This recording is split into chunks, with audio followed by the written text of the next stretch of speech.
There we go. That looks like it's set up pretty well. Just gotta get the Twitch open now. Make sure that we don't have this set up the wrong way again with the wrong name. Then we will be good to go. Got a whole bunch of simulacrums. We're gonna do that, and I have one audience, the king. I figure we'll do that as well. It says the Twitch is going on here, but I'm not seeing it. Oh, there we go. Need to edit this bad boy here. Blasting simulacrums and hanging out. Alrighty, I think this here is set. We can actually go forth. Perfect. I guess I gotta do one last thing. I have to be able to see YouTube chat. Okay, what do I have not visible here? That should fix it. Come on, you're showing me the wrong thing. Okay, so not control panel. Oopsie. There we go, that's got it fixed. Alrighty. Now we can actually do this. I'm gonna run one random delirious map just because I'm very close to getting another simulacrum, so it feels like it's essentially free. I've got this area here. We're just gonna hit a bluff. Don't really care about too much on what we get from it. I just I want to get this set up and ready to go. Perfect.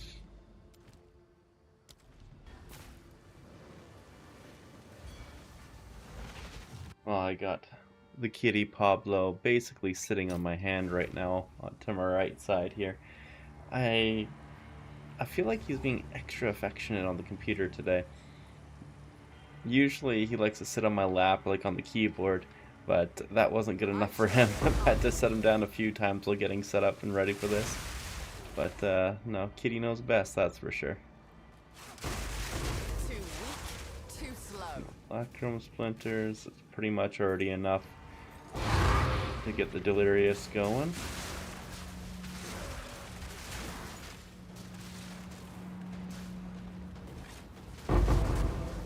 I was contemplating between running a whole bunch of simulacrums to see if we can make some good currency on there, because from what I hear, this simulacrums is the easiest way to pump some currency, which is always something worth testing and checking out.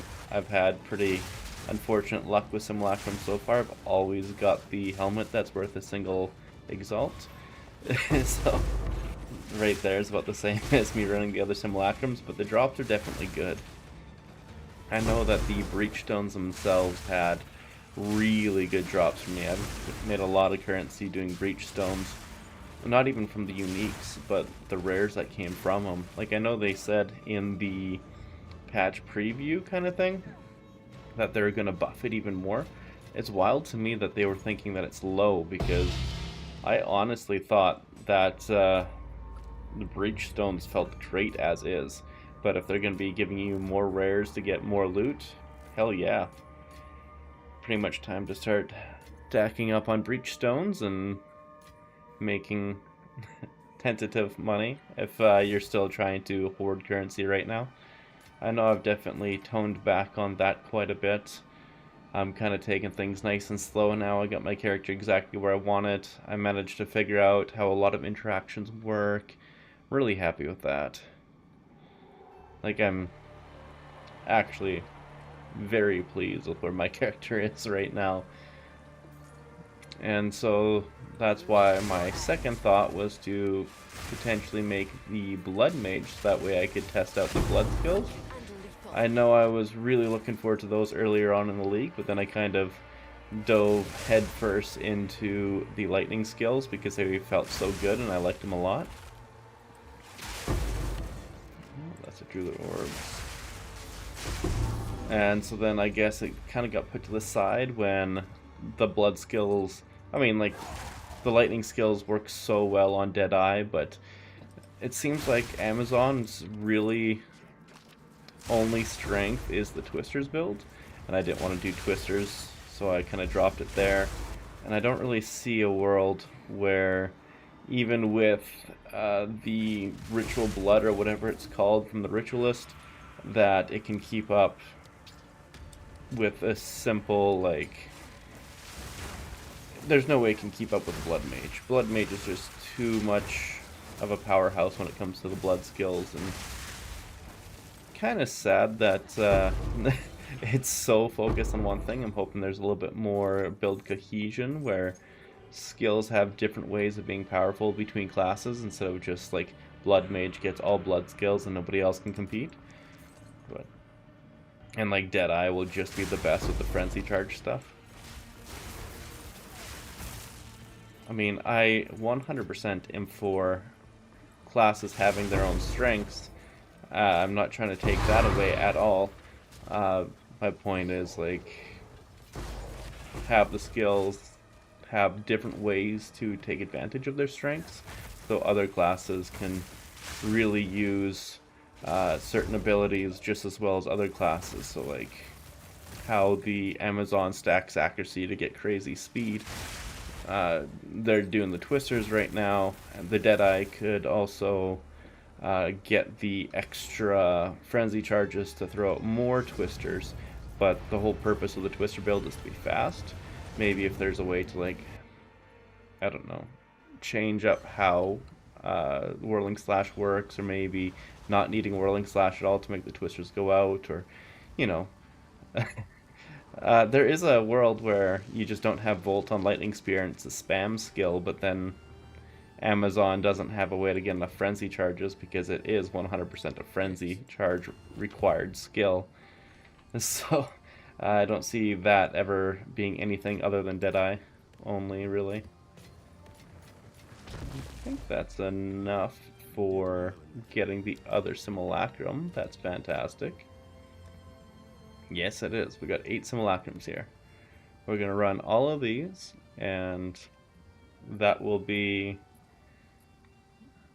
the night, I think. I'm looking forward to that. I think we'll well, I'm actually kind of hoping our distilleds are ready to go. I prepared the quad tab to dump everything in. Honestly, I should probably move these into a different place. Let's just put into right here for now. Or, yeah, that's probably the best one so I don't get it confused with anything else. I'll actually move these slightly out, so in case I do need to put something in, at least they're there. This here I will also put into that boss tab so I don't have them confused. These are gears that I would 100% be, or am planning to put on the ritualist, or not ritualist, the blood mage when I build it up. Not necessarily all of this gear, but this is the stuff that Juan gave me, so it will find a home. It will have a use. It's either the stuff that Juan gave me or like I had left over from what I swapped out, because like obviously this helmet is ridiculous and this is the one that I was using before. Some of these things I'll use myself and some I won't. Let's see. We got another fractured lake. Nice. Got quite a few unique maps in this area, but that's for another time as well. I'm also going to hold off on smashing all these citadels until they make that change that they said they're going to do, because every time I got super lucky to find all of these because I went so long with basically no citadels, and now I got 4, so yay me. And I'm going to wait to see if maybe when I get to like the farther out ones it also just spawns 2 more citadels of the other ones for me. That would be fantastic. Who knows if those are already generated or not though. Regardless, I'm going to go on the wishful thinking side. Oh, that's right. I need to do this. I mean, I don't need to. I just like to put frost walls onto sims because it's such a huge defensive layer. Like, even without, you see how they're all hitting the wall there? It's fantastic. And then when they're not targeting the wall, it also blocks them into a corner. Like, my survivability feels huge in here. And I know they kind of nerfed the difficulty of Sims, and my gear is nuts, but that doesn't change the fact that this is great tech that would be useful even if I had shit gear, and I would use it to help me farm better gear. That crossbow, does anyone even use a crossbow right now? Definitely won't be using that one. Whee! I don't like the look of that on the screen. There we go. Tossing it over there to the corner.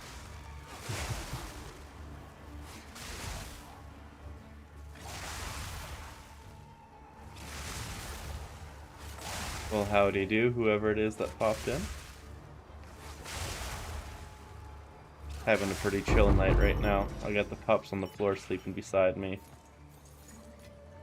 I think the kitty even is asleep right now. He's curled up in a nice little ball. Oh, no. He heard me talking about him and he looked towards me. He's just sleepy.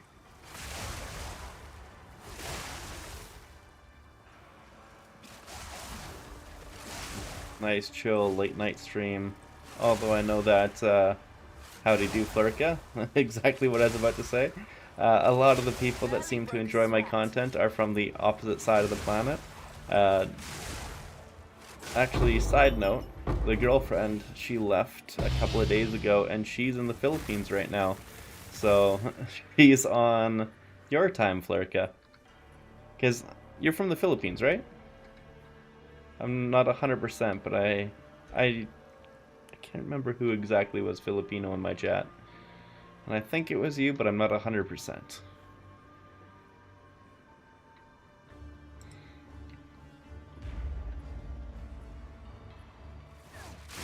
So what do you got planned today? You're from Lithuania? Ah, my bad. I completely messed that one up then. I'm horrible enough with names as it is, and now I'm trying to memorize other information with it, and I'm failing, evidently.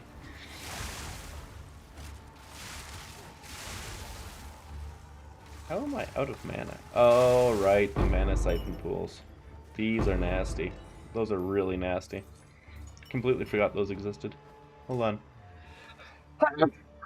I got kitty hair up my nose. Ooh. The other thing I need to... Oh. Hi, kitty. I guess my sneezes scared him off, too.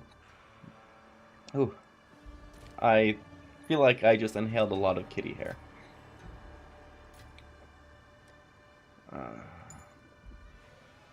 Yes, sanctums or whatever it's called, the Jinbarayas. They're also... Wow, I'm sneezing all over the place here. They're apparently a great way to make money if you're willing to go in there and just live there. Not even just from the drops, but there's always going to be people who need to rank up their ascendancies and they don't want to run it themselves, so they'll pay you to do it. And if you can clear it with the boss in there and extra people without, you know, getting hit and taking them out, then they are going to be happy people.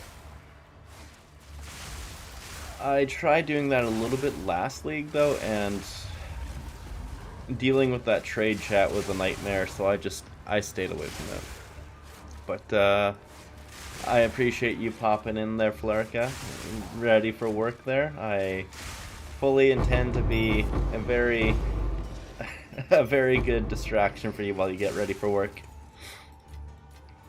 Yeah, right now it's about 10:30 on my end, 10:30 p.m., so I'm just doing a quick late night stream for a little bit of everybody. It's been way too long since I've actually streamed, and it wasn't fair to you guys.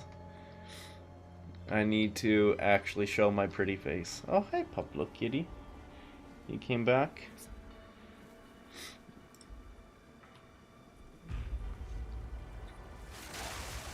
Now he is nuzzling the microphone, and I hope he does not make too much noise for you guys.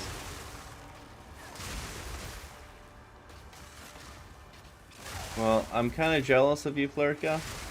I'll be heading back to work probably some point early next month, I don't know exactly when yet because I still haven't got word back from my insurance for liability reasons when they can bring me back. But if it's 7:30 and you're just getting ready, it's nice that you can have a nice little sleep in. I chose poorly with my career path, and engineering wants really early mornings, especially when it comes to road stuff. How do you do, Happy? It's a neat option for sims. When I was doing them, I was using Blasphemy Temp Chains, put Frostbolt with Wild Shards in my castle and crit. Those are also great. I tried with the Frostbolt with Wild Shards as well, but like you get the big chilled ground all over the place, which is kind of nice, but I felt like it wasn't doing enough. Whereas Blasphemy Temp Chains with that encumbered support, I think it's called, is ridiculously good. I would use that if I were using Blood Mage, but I like Trinity too much, so I keep that in there. With that said, though, I don't even need the damage anymore because I got so much of it. I could put Blasphemy in with Temp Chains, and it would probably be a better defensive layer. How do you do, Flex Cooker?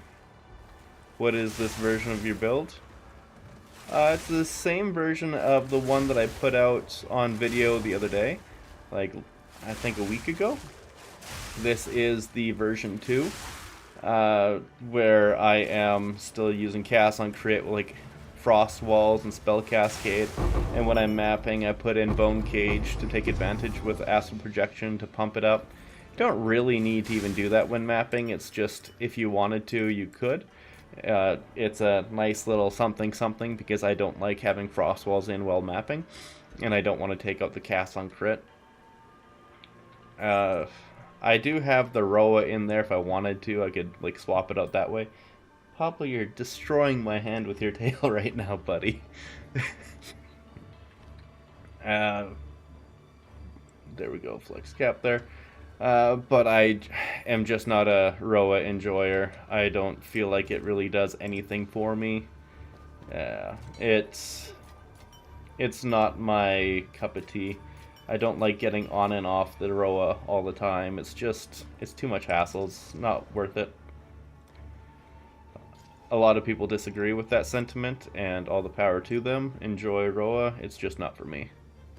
Same thing like how when Blink, charge, kill an enemy, okay, there we go. Same thing with when Blink really annihilated the cooldown for your dodge roll. I didn't like that. If it was with like Temporalis and you could blink, blink, blink and it didn't give you a huge cooldown on your dodge roll, I would love that a lot. But when I was using Blink at the start last season or last league, it got me in trouble more often than not. Don't be jealous for work, except you have a lovely job. I'm a software developer and sometimes I'm really tired. Oh yeah, I get that entirely. Being at a desk all day it's exhausting. It's horrible. I was, before this job, I was data entry essentially. I don't even remember what my title was. Essentially, I took people's field work and I processed and checked it against like math essentially, and then fixed it and gave the corrected results to the client, and I'm just sitting there looking at the same kind of numbers all day every day, and it melted my eyes and I just could not do it anymore. It was horrible. And yeah, it's not even like it was difficult work. It wasn't difficult at all. It's just the repetitive nature of it and being stuck at your desk the whole time.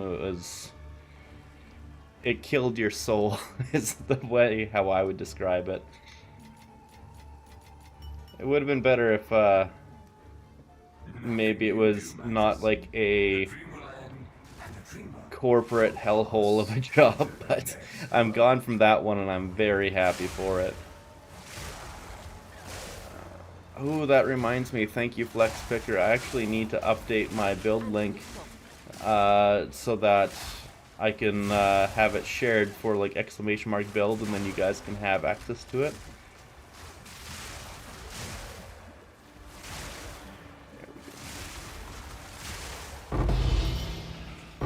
Fire, Exalted Orb Cuffs.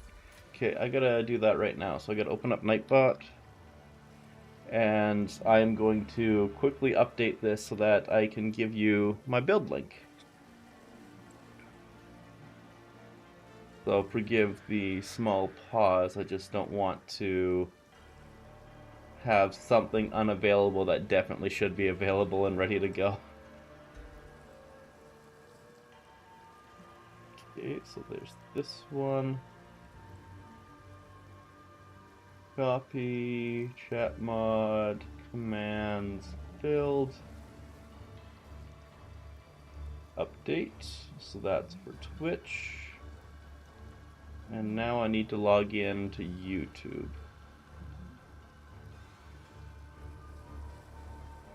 This will be just a few seconds. You don't like Roa either?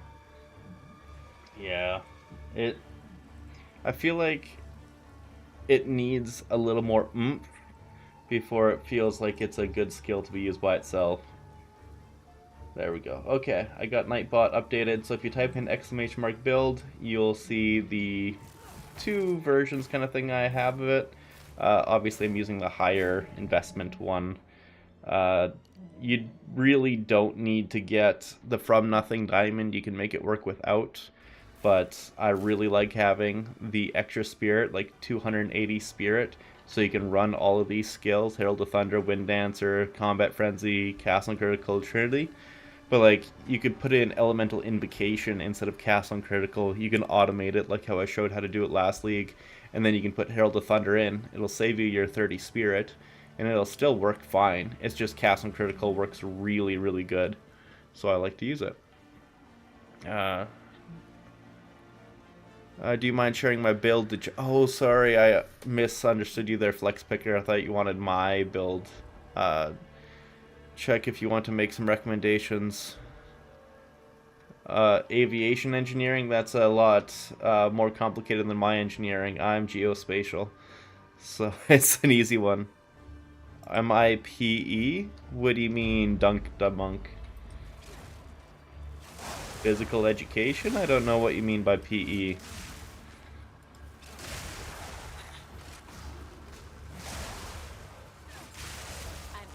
Yeah.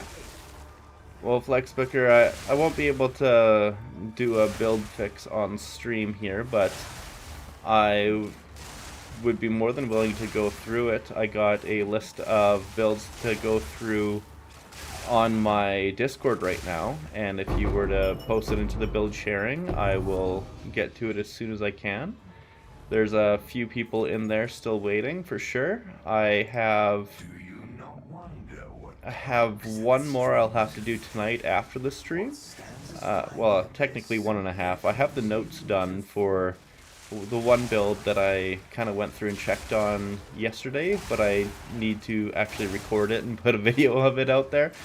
And then also get the notes prepared for another person's build who have been very active members of the Discord, and well, they definitely deserve to get their builds checked, and I don't want to keep them waiting. They're also mostly unique builds too. I've been really pleasantly surprised this league how, like last league, every build check I got was just different variations of my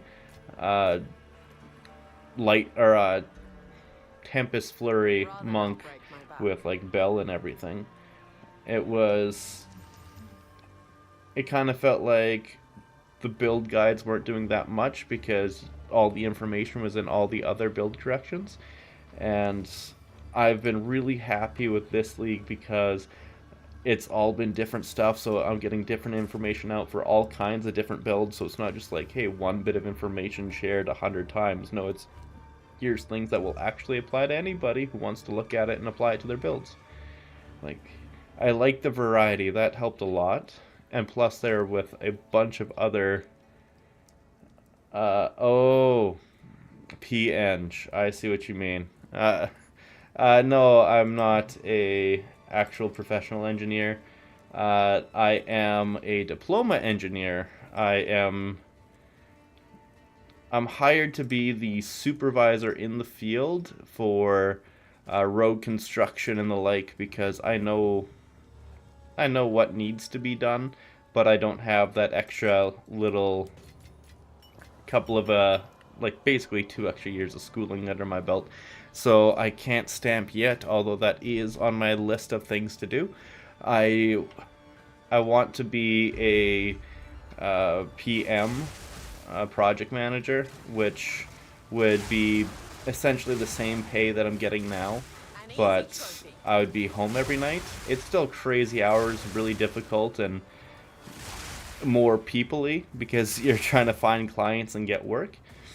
But I would be able to support my team with the information that I have, because if it's anything roadworks related, I can do it.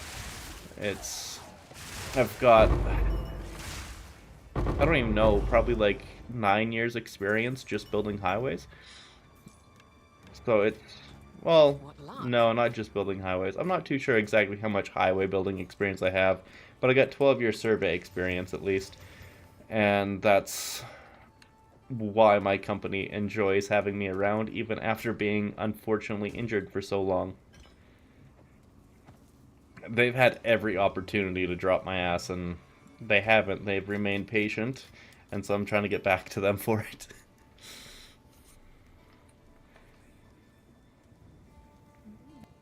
Getting the hours for it is soul draining. I believe you. I definitely believe you. Uh, I am very well accustomed with the soul draining hours as it is. I know even my diploma course, we were at school at 8 a.m. and didn't leave till 11 p.m. because that's just how much work we had to do. And that's the schooling. And we thought, oh, well, it's done at least. When it's done, it'll be easy. But I wanted the high paying, high stress industry, and I definitely got it. Ooh, I got ailment resistant ones here, so it's hard for me to get my frenzy charges. They're high delirious tier 14 with big ailment resistance. The 110% delirious and 84% ailment resistance. I'm getting like one freeze every 3 spear throws. But yeah, now when I was working, not so much last year because I've been injured for so long, but the year before I did about a month of 16 hours every day straight. And when I got home, I pretty much didn't even know what to do with my time. All I did was sleep and try to recover. I would drive all the way across the province for multiple jobs, like every day, because they just needed me everywhere. Because I apparently am a person with Too weak, too an slow. unusual set of skills and knowledge sets. So when it comes to, oh, how are we going to put curbs on this road? We don't know how to do it. And I would be like, well, it's easy, just do that. And then, oh shit, I got the mana flask, hell yeah. Keep your precious sanity, my angel. So even though it seems easy to me because I've done it so much, me just being there on the phone trying to walk somebody through it, they Not going. struggle, so they determined it's easier just to ship me across the province and do my work that way. If I can, like, I've already been tasked with making actual, like, survey standards for my company, and that was kind of a fun accomplishment. A little, wow, it's really that cheap? That's disappointing. That was a nice, fun little thing to put into my cap for things that I've done. I never expected to be like the standards guy. I was always just, I figured things out as I went along, and then it just got easier and easier and easier, and then now I'm literally a consultant. So yay me. So I'm kind of curious, what specific things, I mean, mine is easy. It's points on ground and build highways. You guys are doing aviation mechanical engineering. So what kind of specific tasks are you guys doing that that most people wouldn't know about your industry?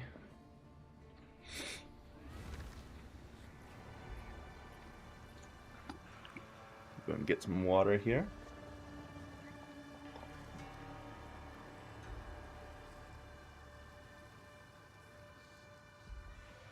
one job I had that was actually pretty fun. I got to take the dogs with me.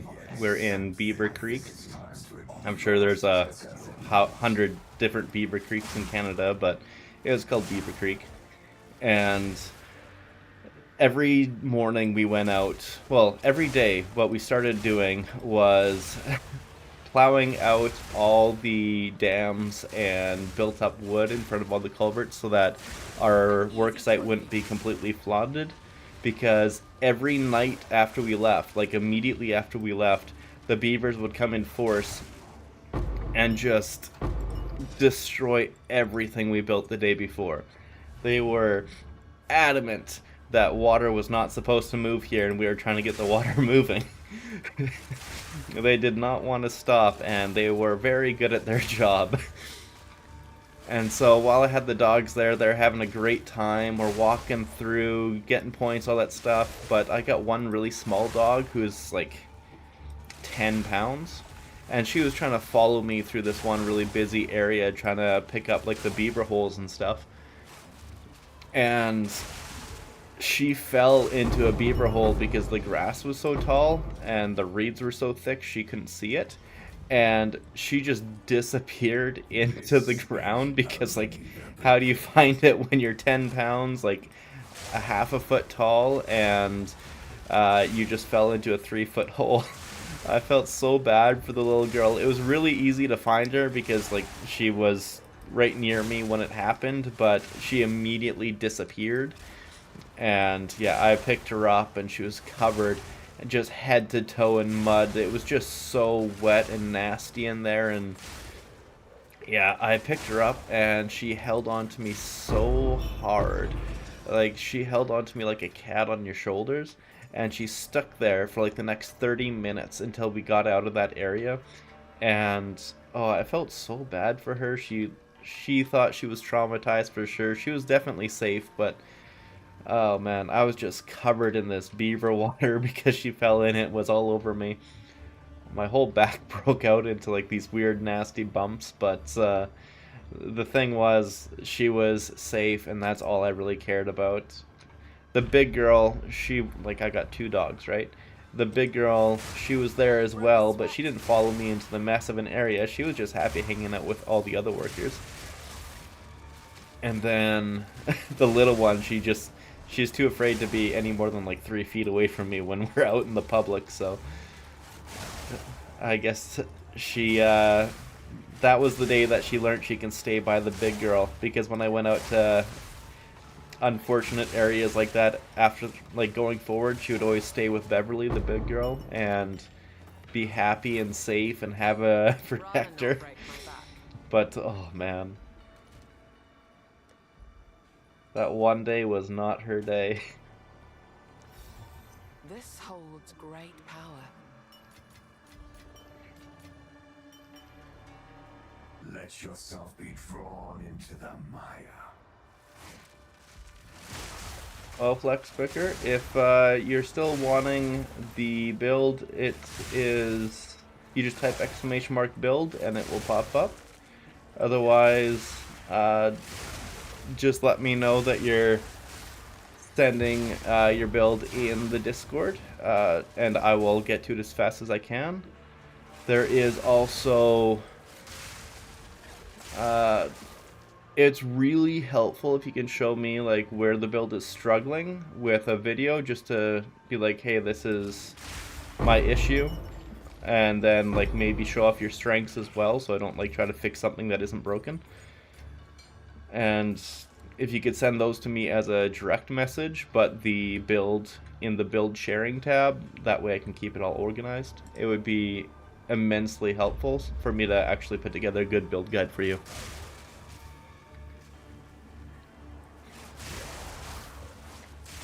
Quick and lethal. I put together like the Castle on Crypt Frost walls before they nerfed the Simulacrums, and it was working really well then.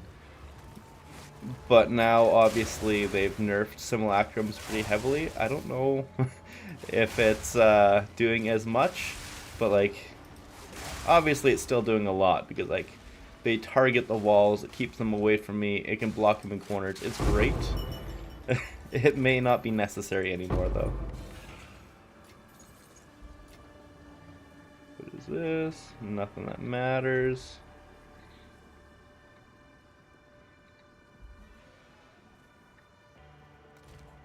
I've definitely noticed, because of GGG trying to get out some stuff for Path of Exile 1, the notes and content for 2 has slowed down, but it's honestly for the better, because instead of putting out a bunch of little patches that don't really do anything and don't get people hyped, they're putting more time into both games, so they're getting an actual league coming out for Path of Exile 1, which is going to make a lot of people happy.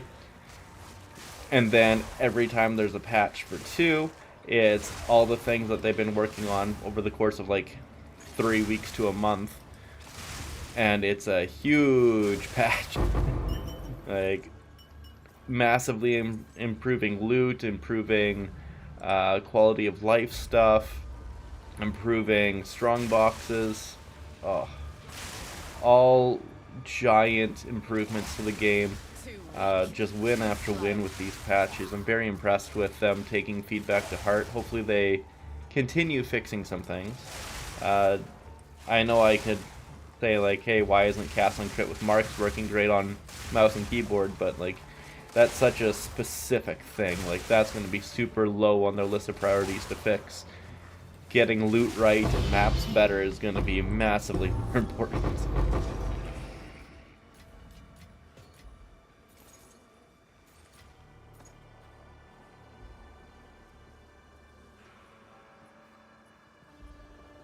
You can't get rid of me, exile. I am you.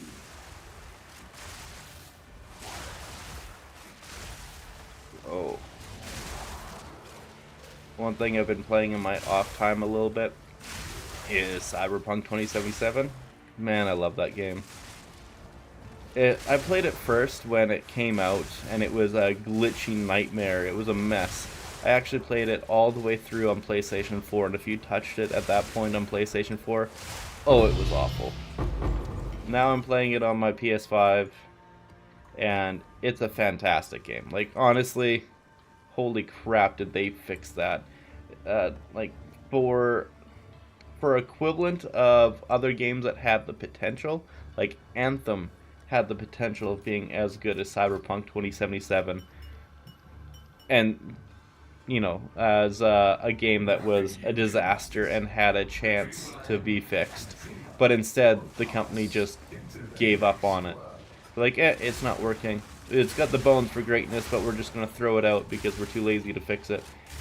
Live service isn't working, so it's just a failed concept, not live service being the issue. But CD Projekt Red stuck with Cyberpunk, and on top of that, DLC being just holy crap amazing with the Dogtown stuff. Oh man, I love every aspect of gameplay on it. I usually go like Sandy with swords. I've never made a gun focused build because every time I do gun focused, it goes and devolves more into Sandy with swords. The first game I didn't want to finish for like 40 plus hours of gameplay. Game is pure cinema. Oh man, it's everything about it. Like, not even just talking about how, like you said, cinematic.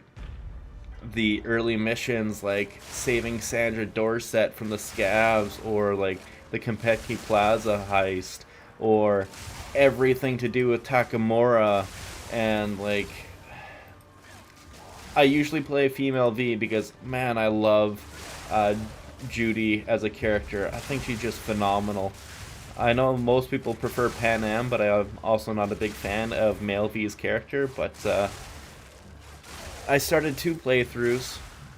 One was kind of doing my usual thing, but I was adamant not to be swords, and so I went Berserker with with Gorilla Fists and a couple of other goodies. I can't remember exactly what I was doing, but like, I had Rebecca's shotgun from the anime. Oh man, I love the tie-ins they put into it. Like, they actually did a good homage to the show. Like, holy crap, that show was good there, Bob.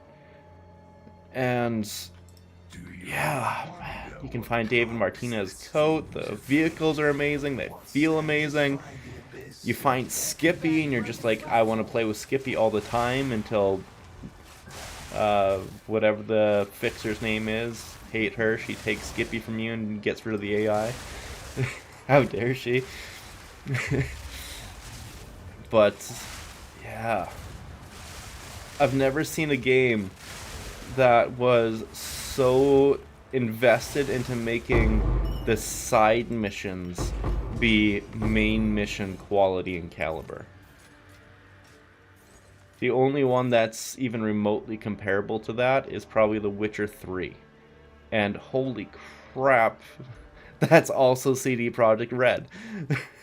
Like, just win after win. And they could have just went belly up after that, the really terrible launch. But yeah, so anyways, the character I had before was a Gorilla Fist user with shotguns, and it was really fun, except when I got to Dogtown, somehow my game glitched, and it thinks that Berserk is always on, and I literally can't die. It's an immortal character. I've tried everything I can, using Berserk again, taking it off, loading my game again. My character just can't die. It's glitched for God mode. So I made a new character, and I've always wanted to do a Netrunner, but I've never done it. And so here, we finally got a Netrunner. And I just got past the heist, and I've never felt more powerful. Netrunners are ridiculously broken strong. I was actually surprised at how broken strong it is. You go out there, you jump off the building, you go basically in slow mode through your net. Like when you're looking through your scanning device, the game slows down when you're on a character, or on an enemy. And so then you just put on overclock and you you completely infect the entire area, whatever it is in front of you, and then they all just die. It's so strong, and it's so good. I don't know how long the gameplay of just doing that would hold up, so ooh, nice. I got I'm pretty sure that's the accuracy shield. Yes, it is. Ooh, and I also got a tangle tongue. Well, we'll see how that one hits. But probably my favorite super off meta build that I've ever made in that game, and I couldn't believe it how ridiculously strong it was. I think it kind of got swept under the radar because Sandy was so good. But if you get Berserk with just a cool setup, like the stat cool. Oh, apparently I didn't have one in there. That's fun. Stat cool, and then it's all throwing weapons while you're doing Berserk. So Berserk's thing is you can only use melee weapons while it's on, but that includes throwing knives and throwing axes. You do lose the little reticle. Oh, my camera looked a little bit foggy, and I don't know why. Why is it so low quality? Whatever. You lose the aiming reticle, but for whatever reason, it seems to give you extreme homing for people's heads. As long as the center of your screen, where the reticle would be, is somewhere near the area of the enemy's head, as you're running up to them and you use a throwing knife or the throwing axes, you'll almost always land a headshot. And with the damage buff of Berserk, you're basically always one-shot headshotting. Oh man, it was ridiculously powerful, way stronger than being sneaky and running around, because you would get the cooldown on kill cyber thing that you get from the first fixer you get in Haywood, and then you just keep snowballing as soon as you get the first kill, and you just go and go and go and go, and you can clear out entire areas with one Berserk and never have any downtime, and it's all ranged because you're using the throwing melee weapons. I feel like it's something that a lot of people would have a lot of fun with because it's the best of melee and ranged builds. It's it takes some actual active gameplay. It's not like it was the most cinematic I've ever had a build because if you somehow missed your two throwing weapons, you go out with the Gorilla Fist and you smash the ground for the quakes. And when you smash the ground, you're flipping vehicles around. Like, oh, it's so good. Probably my favorite single player game.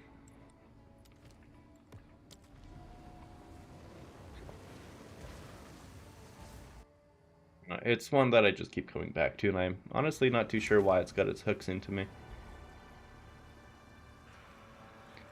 Hopefully this... Come on. Will that fix the focus?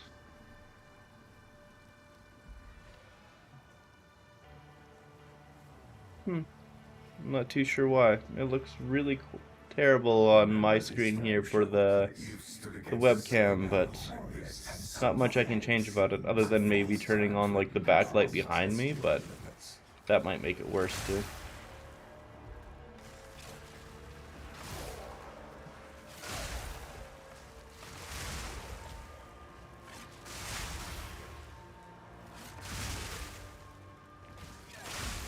Yeah, obviously I feel extremely safe doing this, Sims being the hardest content in the game for surviving, and I'm sitting here messing with my camera during the waves and like going through showing off gear. We've come a long way from struggling on Sims Tier 1.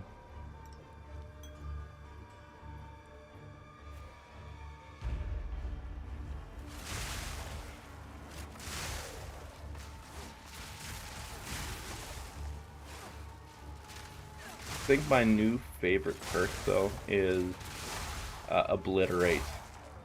That is so much fun with shotguns. Shotguns are terrible, but so much fun.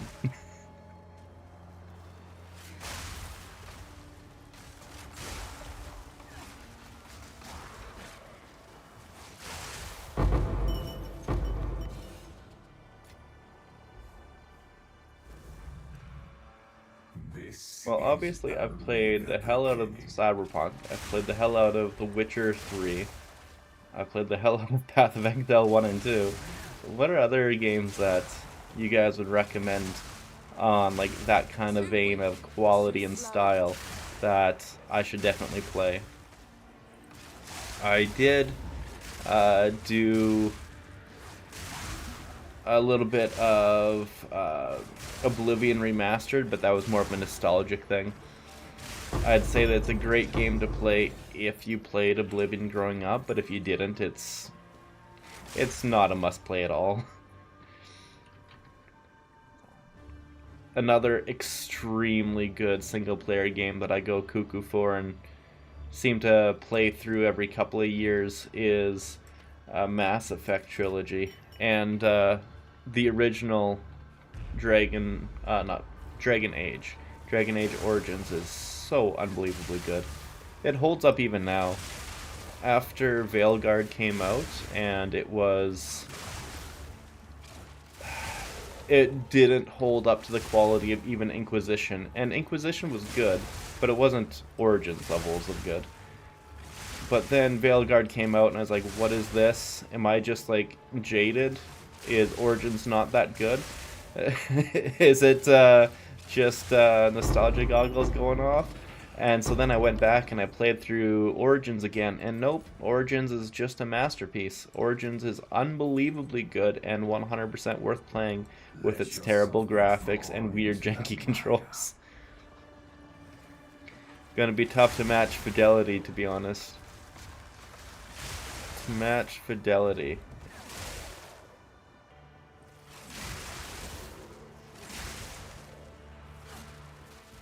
Not too sure. Are you saying fidelity is a name of a game, or fidelity as in a word that I'm having a real tough time remembering what it means because I have literally never used it in a sentence? Barely broke a sweat.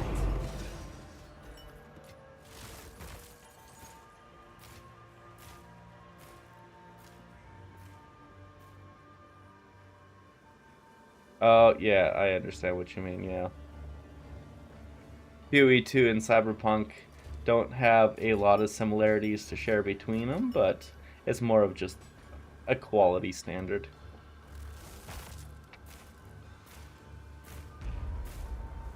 Oh, you didn't do anything wrong there, Bob.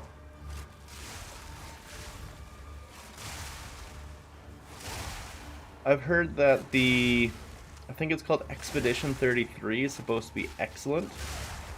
I don't have an Xbox, but that doesn't mean anything because Xbox games can play on PC now. So I feel like that's one I should definitely pick up and try.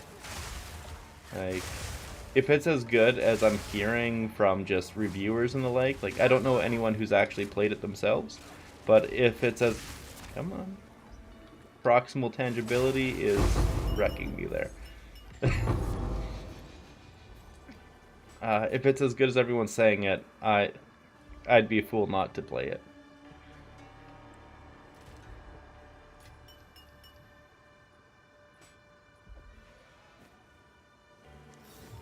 Such ancient power. One game series that I played the crap out of was like the Soul series. I played all of them. Demon Souls, Dark Souls, 1, 2, 3, Bloodborne. But, kitty. I even, like, fully platinumed Sekiro, which is like many playthroughs to do that, and I loved Sekiro as well. Honestly, it's one of my favorite in the series. I'd say it's up there with Bloodborne and Dark Souls 1. Dark Souls 1 obviously was a product of its time. If you compare it against Dark Souls 3, it does not hold up as a one-to-one, but for the time it came out, oh my god, it's a masterpiece.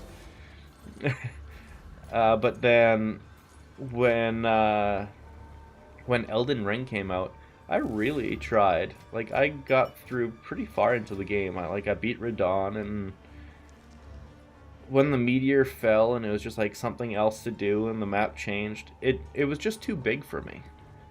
I couldn't keep going because I was paralyzed by choice with that game was the problem. I really liked the gameplay. I love the art style, I love the enemies, I love the Dark Souls aesthetic and theme. It's just, kitty, just my hand off the mouse, buddy. Come on, Pablo. It's just, it's too big. It's hard to get into a game with that's that open. It's probably just because I'm old now. I need something that is a little bit more railroady. If it's steering me somewhere to go, I can go for like 200 hours, no problem. But if it's just completely wide open with like secrets and like things that everything takes like real effort to get there. Watch out, Pablo Kitty. Real effort to get there, it's gonna be a little bit difficult for me to like really hop into it, but like I know I would love Elden Ring if I could really hop in. It's just, it's overwhelming. Better kitty. I know, Pablo, you're a loving kitty. He's got his harness on now because he's enjoying going outside, but we can't let him outside off leash because he will go on a road or in a tree or something, and don't want him getting hurt. So a leash keeps him in the yard, and he still loves it. He absolutely adores it. But he gets tangled on everything. It's turn-based Sekiro. Oh, that's pretty good. Whoa, kitty! Ow! Hold on. I'll get back to you in a sec, chat. Pablo just kicked me in the nuts. Oh, there we go. Oh my god, kitty. Oh, buddy. Alrighty, so back to chat. New patch drop? Not yet there, HNTV. Are you serious right now, Pablo? This is ridiculous. Whatever. We will just make do with a Pablo up here, I guess, because he has decided, and he is the boss. I love Grim Dawn. If you haven't played that, 10 out of 10 recommend. I have not played it. Quick and lethal. I can't remember if Grim Dawn is the story-based one with like the teenagers in the cabin with it's kind of like choose your own adventure, or if it's something else entirely, because it's something Dawn, that game. But I will look that up right now. Pablo Kitty, you are ridiculous. God, buddy. Here. I'm gonna turn you around this way, so you're at least hitting the other one. Howdy do, Chatil. Real different take on the genre. Okay. Grim Dawn. Oh, that is not at all what I thought it was. Alrighty. Well, we're gonna have to take a look at that. Oh, it's kind of got like the MMO style. Okay, I see what you mean. Very much like an MMO style with the multiple attacks on the bar, the long bar there. Or, oh, it is an MMO, it looks like. Okay, it might be a little bit too much for an MMO, but yeah. I played the crap out of... I keep forgetting the name of it. Something 2. Yeah, it's one of the MMOs, came out probably like 15 years ago. It was really good. It's got the Gigantus Lupicus as one of the bosses. I love that one, but... yeah. It was a decent Dark Souls 3 and Elden Ring PvT sweat. Oh, yeah. I tried so hard to get into Dark Souls 3 PvP because I lived in the forest in 1. But then when 2 came out, they just destroyed the PvP. Like, they made it so difficult to get the orbs. Beverly. No, girl. Here, Pablo, you gotta go down. Beverly. No pawing, girl. No pawing at me. That's rude, baby. But then, when Dark Souls 3 came out, I sucked at PvP again. I tried so hard, but I just sucked at it at that point. But man, it's so good though. Like, I did a lot of it. Like, there's the tower with the bell, like the giants who come to life if you run into it, with the really good combat circle there. I love that one, but Dark Souls 3 PvP, half the time the people there will just gank you, so it ended up being a less good faith one. But I mean, that's going to be any game. There's always going to be griefers doing that.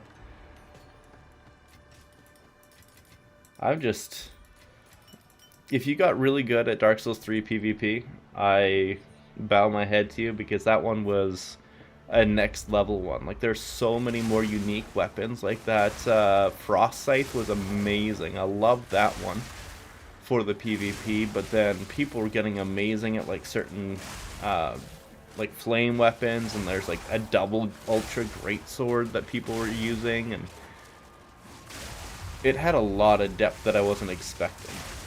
More depth than 1 ever had, and 2 just didn't have good PvP, so. You might be unpopular for saying this, but I had a great time playing Hogwarts Legacy.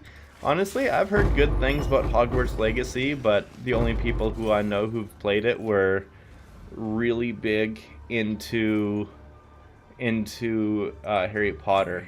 So they may have had rose-colored glasses, but I've heard that their magic system is great. Like, I don't know why it's getting so much hate, other than that J.K. Rowling was making people upset with her takes, trying to change Harry Potter, like trying to say, oh, did you know that Hermione was black? I always had in mind that Hermione was black. It's like, no, you didn't. In the first book, you specifically write down that she's got very pale skin, and I think she described her as a redhead? I can't remember. It's been a long time since I read the first Harry Potter, but Rowling just got really embarrassed that she wrote a story full of white people. And it's like, don't be embarrassed. Your story is based on, like, England. it in like an early 1900s kind of age kind of thing. Not, obviously not. It's closer to modern day, but when you see downtown England, you're going to think, well, what's the majority of populace there? It's like, well, that's the story you wrote. Don't be ashamed of it. Just, if you want to write new characters that are racially diverse, then write new characters. No one has any qualms with that. It's just when you try to change what's existing, you're going to upset people. There you go. And she has, like, obviously there's the new movies, the ones that are about catching animals, that not good magical beasts movies. She tried doing some new things with that. Obviously she dropped the ball, but she at least tried, and I will commend her for that. It's just, stick to those kinds of stories instead of, like, don't make Hermione randomly become like a, I don't know, a South African boy. That's not Hermione. Just make a new character as a South African boy if you want to put a South African boy in your story. It's like, simple concept, I think.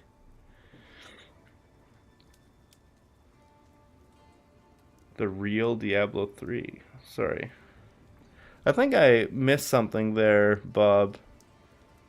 You're saying Grim Dawn is more like Diablo 3? On the little bit of content I saw, I thought it was a MMO, not an ARPG, but if it's an ARPG, that sounds better. But yeah, if Darth Microtransaction has a good video on it, I will definitely check it out. That's my bad. I misunderstood what you said at first, but then I saw your other messages and I was like, wait, I missed something, and I went through and read it all again and I put it together, and now it makes more sense. Oh, I love that. I really love the Cerise Ire Chest, because that boss shot out those 3 death electricity balls and I took 0 damage, and I'm pretty sure I got hit by at least one of them.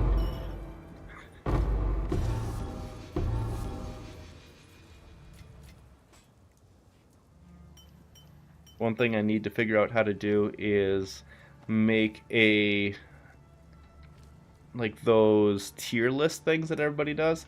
I just need to get a list of all of the new uniques and give my take on them. That one there, Enox, definitely gave me a good idea to give my take on them, because a unique could be terrible but also be wonderful. Just because nobody's using it doesn't mean it's not great. Like, possibilities are there for certain uniques, and like, obviously, Hurry's S tier unique immediately. I love that thing. It's so unbelievably good. But there's other uniques I would give an S tier that nobody is using right now because it has potential. Man, I just keep getting this closed helm. What is this voodoo focus? I've never seen that before. Such ancient power. Apparently it's worth nothing. Not surprised, but...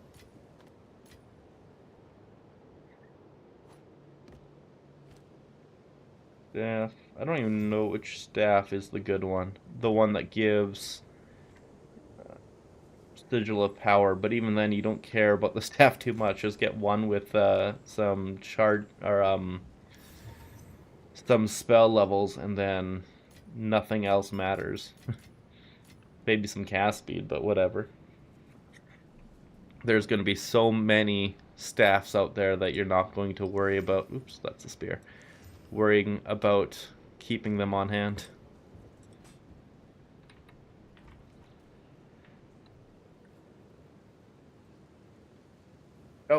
Oh no, that's right, I finished it. I thought I messed up for a second there. Well, I've got a lot of things to identify and check out later, but that is for future me. We're just going to hit all of the sims until we completely fill up a couple of tabs and see what we can do going forward. I'm very surprised at how effortless this is, honestly.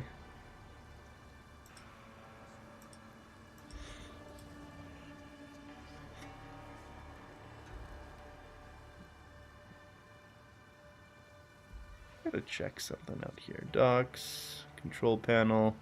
There we go. Now I can see. Oh, wow. Apparently we got 20 people in YouTube chat. That's wild. Thank you everybody for coming by. That's a lot more people than I was expecting to see for sure. Late night chat here, just rocking some Sims, enjoying our time. It seems I got the kitty to calm down a little bit. He was hopping up very adamantly earlier. Even Bebs, the big girl, she wanted up, but unfortunately she can't be on the lap. She's a little bit too big and cumbersome for that. She's a 65-pound dog, so she doesn't fit in chairs that well. But she thinks she's a lap puppy. She is adamant she's a lap puppy. Hope you're doing great. Have over 200 div. Do you recommend me to hold the currency for the new uniques? Well, I don't know what you have, Lucas, but honestly, probably. Yeah, I bet a lot of people are going to want to see what the new uniques do, and if you got 200 div, you're going to be able to afford some of them, that's for sure. A lot of them are probably going to be cheap too. Some of them are going to have some hype. Other ones are going to be ridiculously strong that people are going to overlook, and you might get some for like a div or something. Either way, with that much currency, I feel like you can do kind of whatever you want.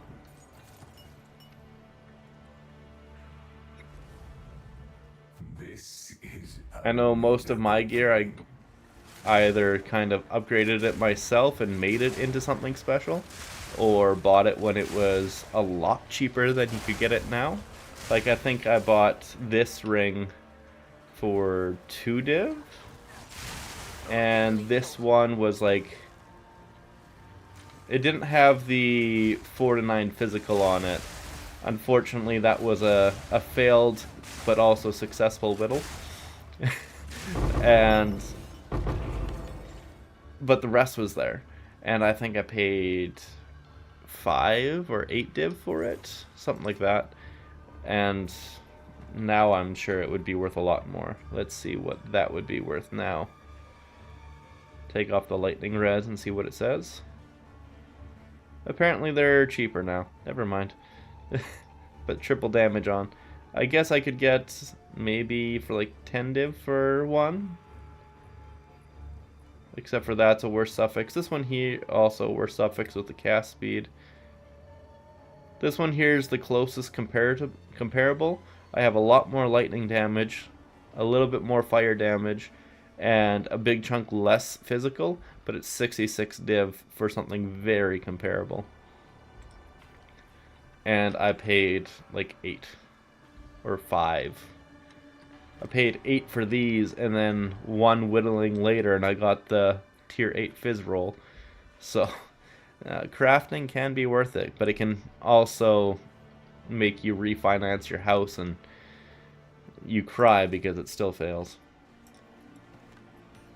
It's definitely a luck-based game. I'm honestly not even too sure what a lot of things are worth anymore because the market has changed so much and so fast.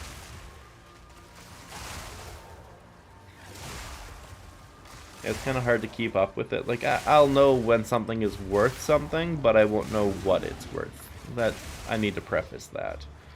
It's a big difference between not knowing what is valuable versus not knowing the value.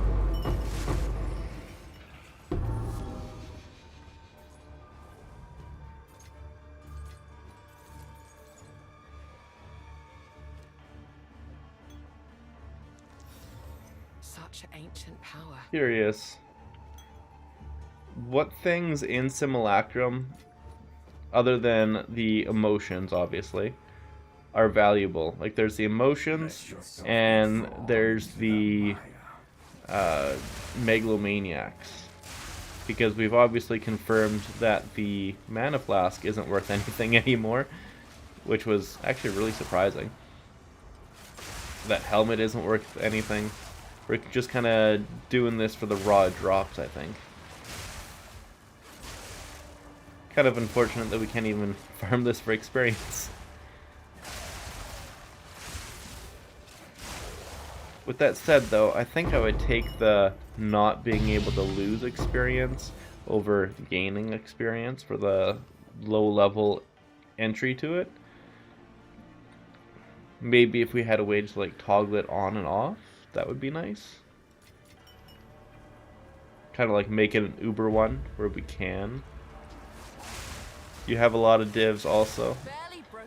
Yeah, I definitely have a decent chunk now. I was gifted a whole lot of them by a really nice person who was leaving for the league, and it allowed me to put together another big update to the build to show a lot of things and test a lot of things. And yeah, I wouldn't have been able to do a few tests or showcases without it. Like, obviously right now I'm using that currency to just buy whatever, like simulacrums, and just run it, so I don't need to worry about it, and I will have content for you guys. It allows me to test things, because I lost so much early currency trying to do like breach stones and simulacrums before my build was ready for it, and then I got it ready because I just kept throwing my face at a wall until I figured it out.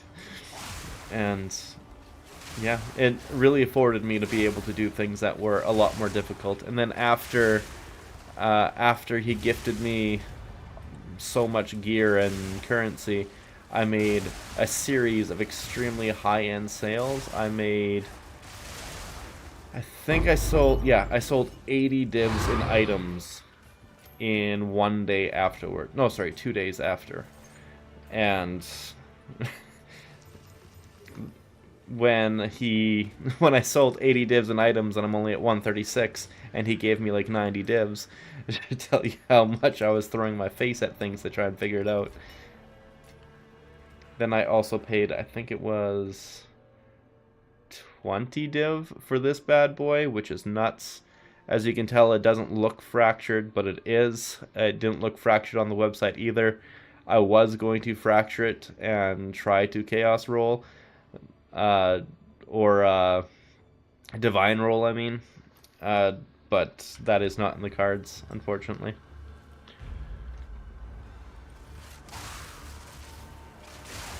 Quick and lethal.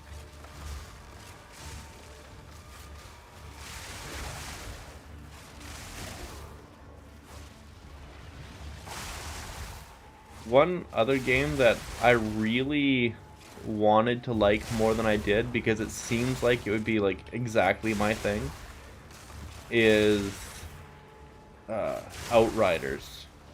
Outriders looked so much fun, and it is decently fun, but it's held back by the same thing that holds back like Anthem. It just, they definitely tried to make it into something that they shouldn't have tried to make it into. If it was just, it needed to get rid of the, why can't I think of it, the live service model. They need to get rid of the live service model and it would be better, but too many companies are in love with that,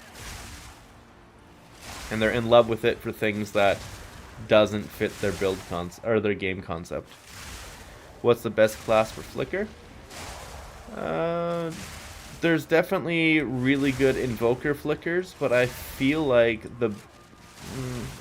I think Amazon would be incredible for Flicker, honestly.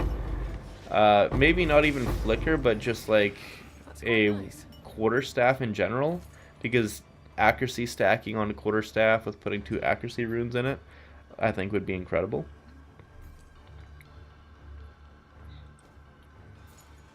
Obviously, I don't have a accuracy stacking quarterstaff to confirm that with, nor have I played with it, but that is just theory in my head. I think it would work very well.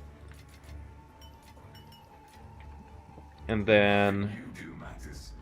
The dream will end, and the dream who else would be really good with it? Because any class can take advantage of Beacon of Aziz now, which essentially gives you the Barely broke a sweat. the Invoker passive there on the Ascendancy, which is just so incredibly good. So anything could do it that way. There's nothing that really takes advantage of power charges other than Lich. But I gotta check that out here just right quick to see how the Lich Synergy might work, because that could be incredible with it. Just 1 second. I know that feeling. I don't know how many times I tried Zesh to see my damage, and when I killed him in one cast in the Serpent, that was great. Oh yes. When you finally get it online, it's just... the difference between like 3 casts and 1 cast is incredibly satisfying. And now I've got it to the point where I can do 12 million with 1 frenzy charge, and that's actually kind of really entertaining. So on that same, I mean, it would be 2 frenzy charges with the way that the Deadeye works, but if you get it to 7, so that would be 12 times 7, so 84 million. Pretty good hit.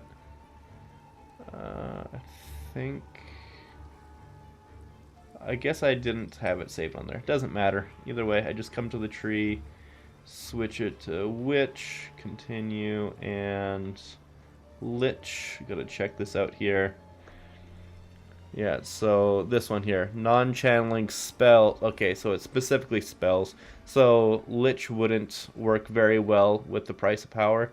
I thought that could have been a ridiculous boost, because I thought, hey, if you could use these, if they were like non-channeling abilities, it would be a monstrous amount of damage. But these are spells specifically. Unfortunate. Never mind about that. So obviously Invoker is amazing. Chayula will eventually be good for a Flicker Strike build. And I think Amazon would be really good, except for Elemental Infusion obviously won't work, because this here only works with projectiles. That's when you throw projectiles, so you won't be able to use Elemental Infusion, but you would be able to use the critical strikes with Penetrate, which would be incredible on it. Then Predatory Instinct to help you nuke the boss. It's kind of like a 25% more multiplier. And then try to get something like Mystic Harvest for survivability. You don't care about in for the kill. That's nothing.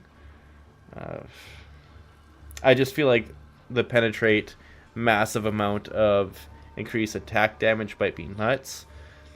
I don't think the one-shot Flicker builds even use Tempest Bell anymore, but I felt like this here would really synergize well with Tempest Bell being a physical skill now, as weird as that is. Like, let's just go new here. Tempest Bell.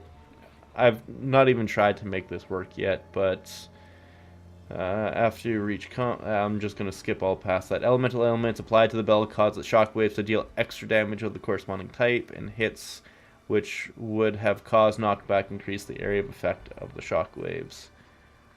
Oh, so it got rid of knockback. Oh, that's good. That's really good. That means you can use Whirling Assault now. That's incredibly good. Okay.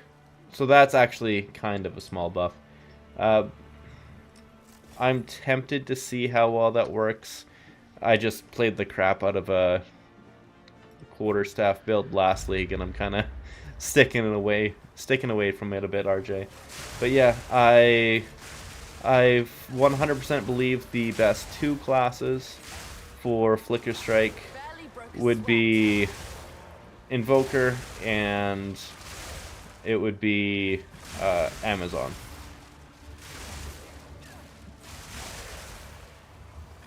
You could also do a Gemling, but I'm not too sure what the quality on Flicker Strike even does, and that would be the main thing for it, the levels and the quality. regardless, you can one-shot tier 4 Zest with Flicker Strike. It's just a little bit less safe because it takes like probably 6 hits. And so Zesh gets an attack off before you finish him off. You're very welcome, RJ. I was really hoping that we could make it work. Actually, hold on. No, that wouldn't work. Okay, I have a thought, but I don't think it will work. So there's the focus that makes it so spell damage applies to attack damage as well. Or helmet? Helmet or focus. There's a unique item that makes spell damage apply to attack damage. I don't think it will work with the Lich stuff though. Like, if it could work with non-channeling spells deal 30% more damage and spells consume a power charge to deal 25% more damage, that would be nuts. But I'm pretty sure that's not how it works. So, spell attack, no. Apply Crown of Ice, there we go. Increases and reductions to spell damage also apply to attacks at 150% of their value. So yeah, that would not work because that's not increases, it's deal more. And deal more, not increased. Very unfortunate. I really had hoped that would work with Crown of Ice. Oops. With Crown of Ice, but that is not the case.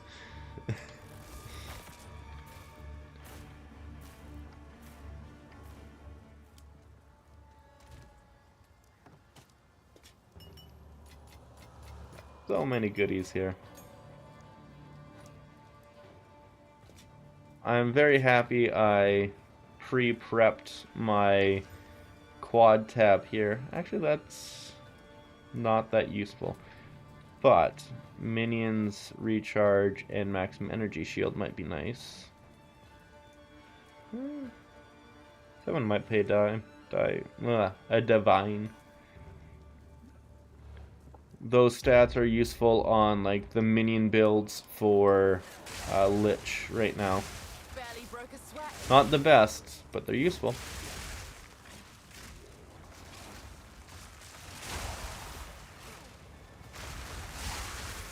Oh, I actually got hit. Surprising.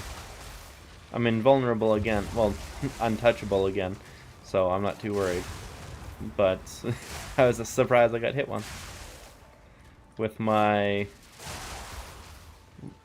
There we go. 89% evade chance plus blind effect. So I'm at like 91, 92% evade chance. In a couple levels, I will be getting escape velocity, which should bring me up to flat 90% again, which will be nice to see. The reason why it's not at flat 90, I think it was at 91 before, is because I had the bigger helmet and I had another jewel with evasion on it and I had escape velocity taken, but I've dropped a few things in order to get a few other things online, and it was very much so worth it. Damaging elements. This one's just junk. I'm not even going to worry about it. Then I don't care about this gold circlet, but it will turn into a chant shard. I don't know how to do Space Ghosts. Very nice puppies.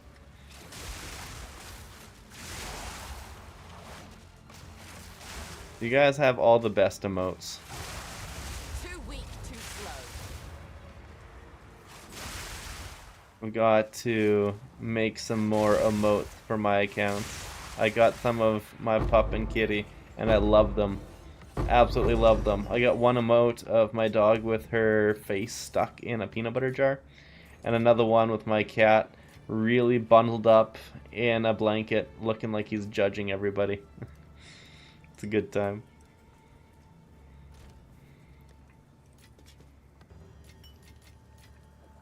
There we go. Believe me, you will fall, exile. So right now, for suggestions of games I should take a look at is Grim Dawn. I'll be looking at Darth Microtransactions video on it because, like you're saying, it's a better D3. And then there's Hogwarts Legacy, which honestly could be a good time.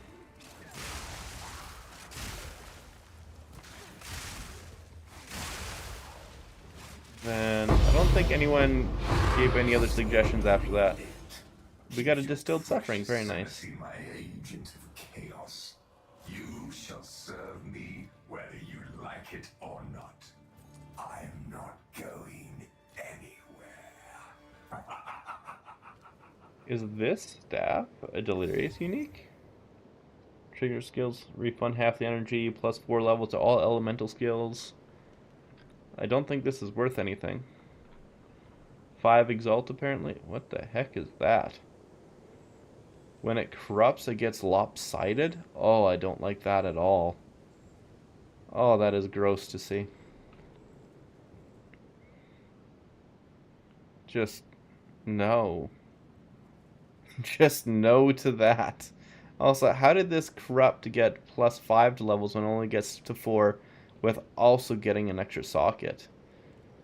It doesn't have an extra socket. That's... what? That's 1 cold jewel. That's weird.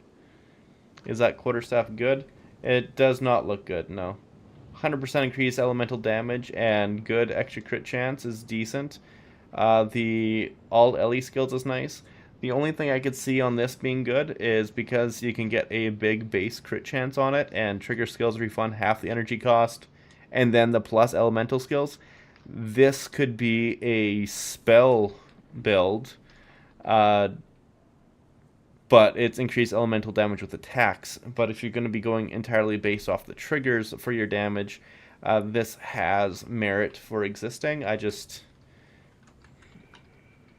don't see it yet. It looks like it is a broken concept. Not saying it's bad, I'm just saying I don't see it as being good yet.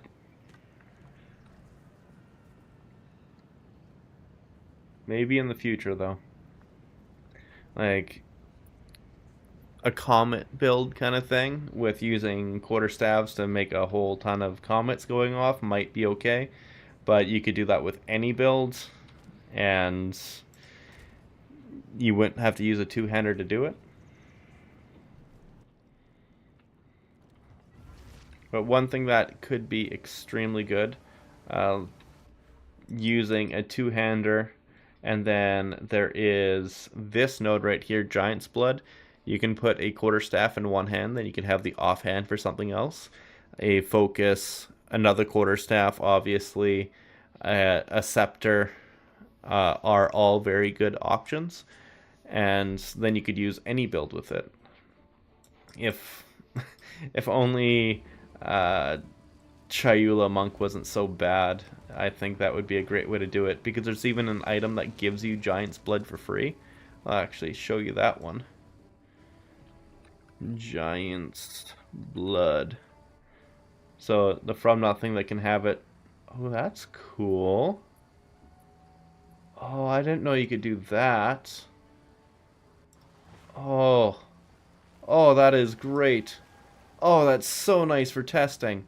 Okay, so this is off topic here, but we just added, there we go, this From Nothing. Here's this one that shows all the skills. Oh, that is nice for testing out and seeing what is actually in the AoE, so you don't have to make one for everything all the time. Oh, man. Alrighty.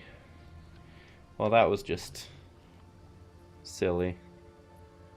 I guess I can't just Control Z that. Pablo, you're doing it again, buddy. Come on, come on.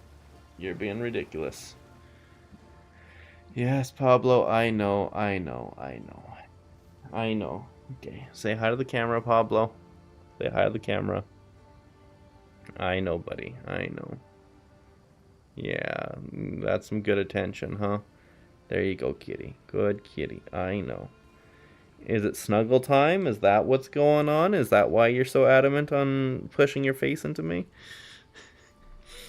Oh, little dorky kitty.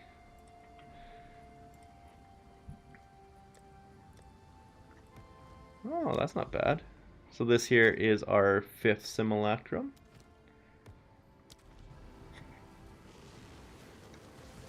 Not a bad pace for having a cat that really doesn't want me to do anything with my hands other than pet him.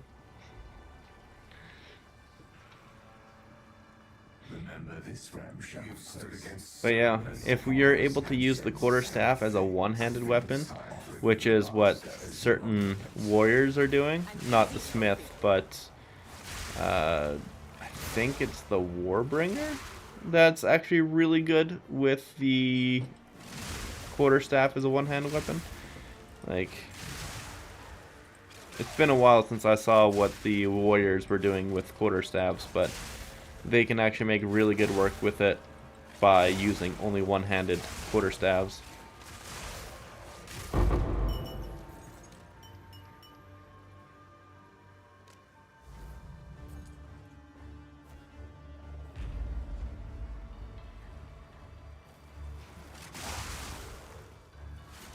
The other nice thing about using like a scepter in the other hand while using a quarterstaff in one hand, because with the huge spirit you can do anything you want. You would basically build just like this, except for not necessarily evasion, but you would take advantage of all the strengths of the quarterstaff, have all the spirit skills, just go nuts, and then you wouldn't have to have the, for whatever reason, it's just like less damage, it's like split damage between the two weapons when you use two weapons instead of adding them together, because of course you're not just going to baseball swing two quarterstaffs at one time. So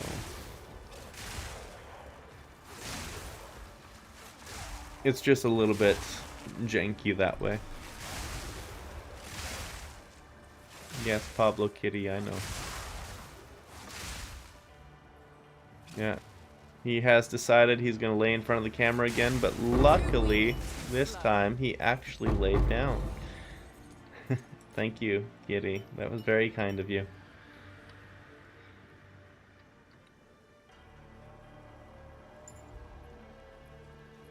Okay, where's the exit? There we go, found it.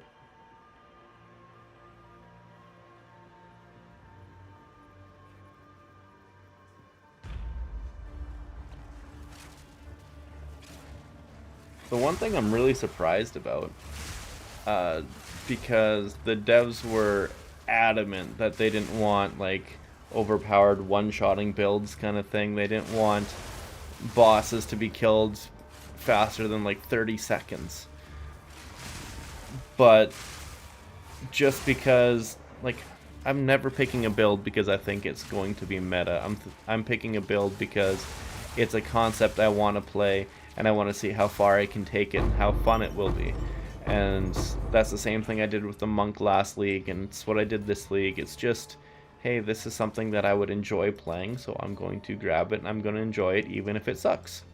And I just so happened to pick a class that ended up being one of the tippy top ones come end league, but people didn't know that going in, and I mean, people were thinking that spears sucked for the first like week and a half of this league, and I was one of the first people to put out a build or a video showing how good lightning spear could be, because people were really shitting on spears for the first couple days. It was weird, and now that they actually figured it out, spears are OP. They're OP as hell. But yeah, we've definitely either got lucky in picking concepts that are incredibly powerful, or else there are more concepts that just need to be taken advantage of that people aren't looking into because they're just kind of not wanting to dig deep. And I don't blame them. It's hard to come up with a good build concept and find everything that works together and put it all together. It's a lot of work and it takes a lot of time. I'd rather just use what works if I didn't have like an absolute idea in mind of something I wanted to try.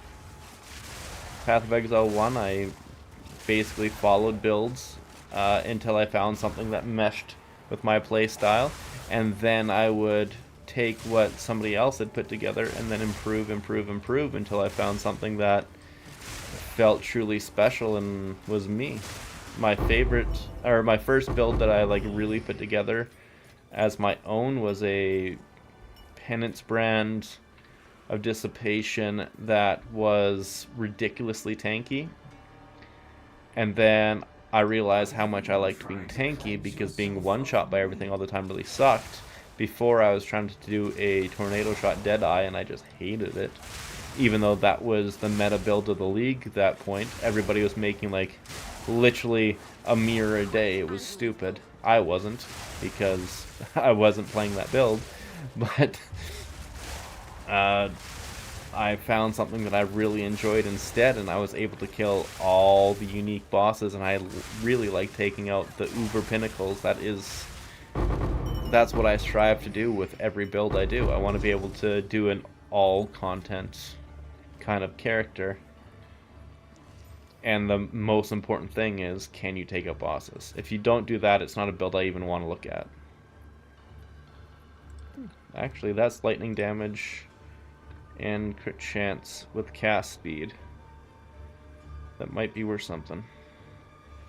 Yeah, it's worth a little bit.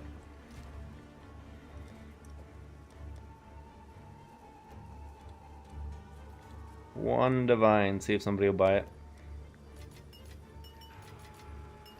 My tabs are so overfilled of all of these low level ones. Probably tonight or tomorrow I'll just delete all of these, put the 3s in. Honestly, I'll delete all of these too, and all of these. I'll just delete all those 3 tabs, turn them into crafting materials, unless they have like a mod under a ring or something that I could like try to recombinate. And then put the 10s and the 5s, the 15s and the 10s, the 25s and the 15s, and the shitty things from the 1 divide, and turn the 25 into like a 100 divine or something, and just drop the 1 divine stuff into there. I feel like that would be the best way to go about it.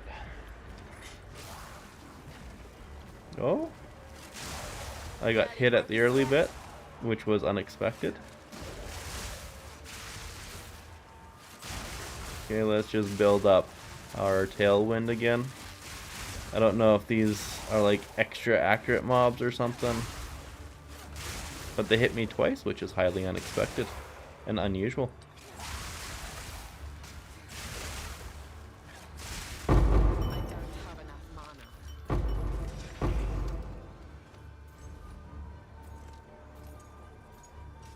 Sabaton's quiver.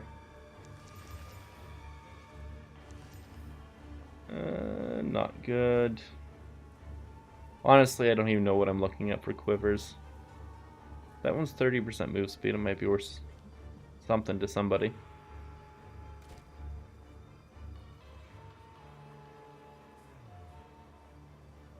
Probably not, though. Yeah, I didn't think so. It was just a maybe. It was a bad base. That's why it's not really worth anything. If it was energy shield or even evasion based boots, it might have been worth something, but it was armor. So, well, that's split, but it's also a level 65 base. And at this point in the league, if it's not the tippy top end base, no one's even really looking at it. Kind of the downside of these games. There's so much emphasis on the gear being perfect that if it's not perfect, it's worthless. I really wish there was a way that it could be acceptable to have not good gear, but when you're fine-tuning it, all just needs to be perfect. Too weak, too slow. And so the fact that I'm like literally throwing something away that I'd be like trading anything for to get early in the league. It really tells you the state of the game at like a month in. It's like you need to focus on getting your stuff fast. Otherwise, the items are going to get priced out like insanely high, or else the mid-tier stuff is just going to be basically free, so it'll be really free to try out a low-end version of a build, but stupidly expensive to cap out at the end.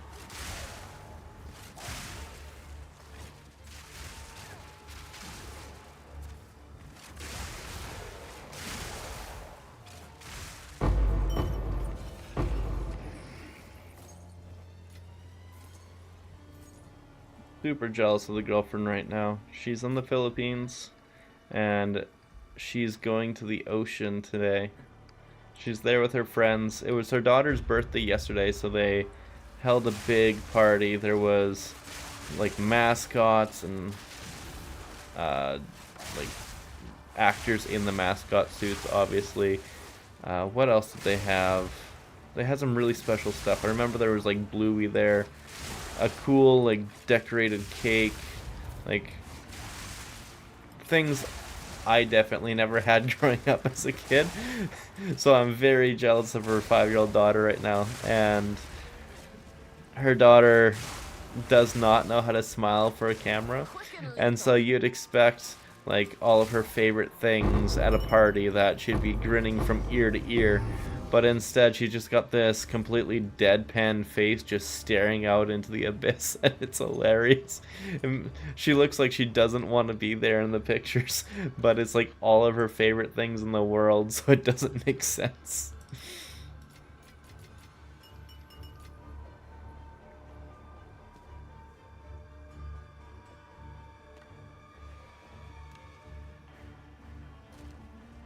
Do you not wonder what tugs at the strings of fate?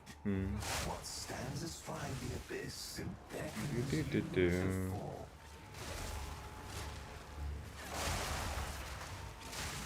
Goodbye, Bayan from Philippines. Well, I do not know that word yet, but it's pretty cool that you're from the Philippines there, RJ.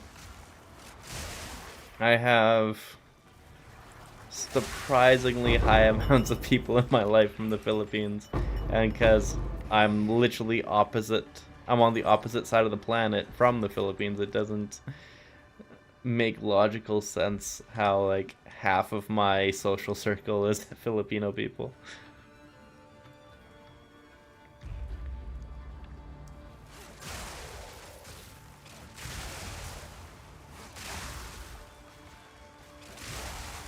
Kababayan.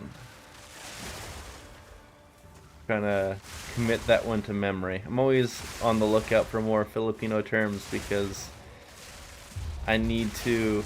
Ooh, I got twacked. Never even broke my energy shield, but I got twacked.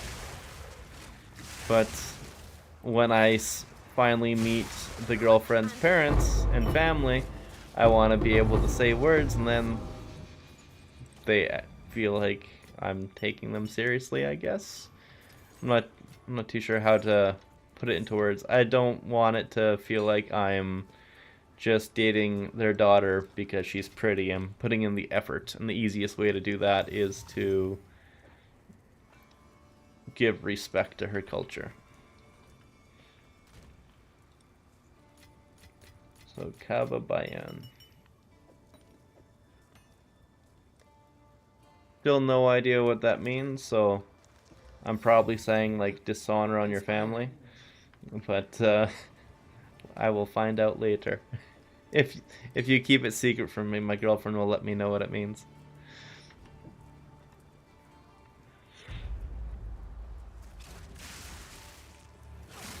Oh. Apparently, at some beaches in the Philippines, it's mango season and they have all-you-can-eat mangoes for like $2. I can't even buy a mango for $2. Oh, I'm so jealous. Fresh mangoes, basically straight from the tree, picked by people who just have an excess of it, and so they know which ones are good. Oh man, and they even prepare it for you too, which, I mean, a mango's super easy. You slice around the seed and you score it. But, oh, I'm just so jealous. I love food so much. I'm trying really hard not to eat the good food. Like, I prepared a monstrous amount of shomai before she left because she loves my shomai. And my sao sao too. Or sao sao wan. Sao sao is when you dip it. Sao sao wan is the thing. Kabaybayan is fellow Filipino. Oh. Well, that's actually kind of a cool term. That's like, hello, my people, kind of thing. If you were to say that in person, oh, that is not the stellar amulet you want to see. Serve me whether you like it or not. I'm not going anywhere. There's definitely some interesting terms from other languages that I wish the English language have. I don't feel like the English language has really any special terms. Like, ooh, that's actually a good staff. Probably my favorite, +3 to minion skills, maybe, but no spirit. One of my favorite terms is Japanese, and it's kushi sabishi, and it means I eat because my mouth is lonely. And that one speaks to me.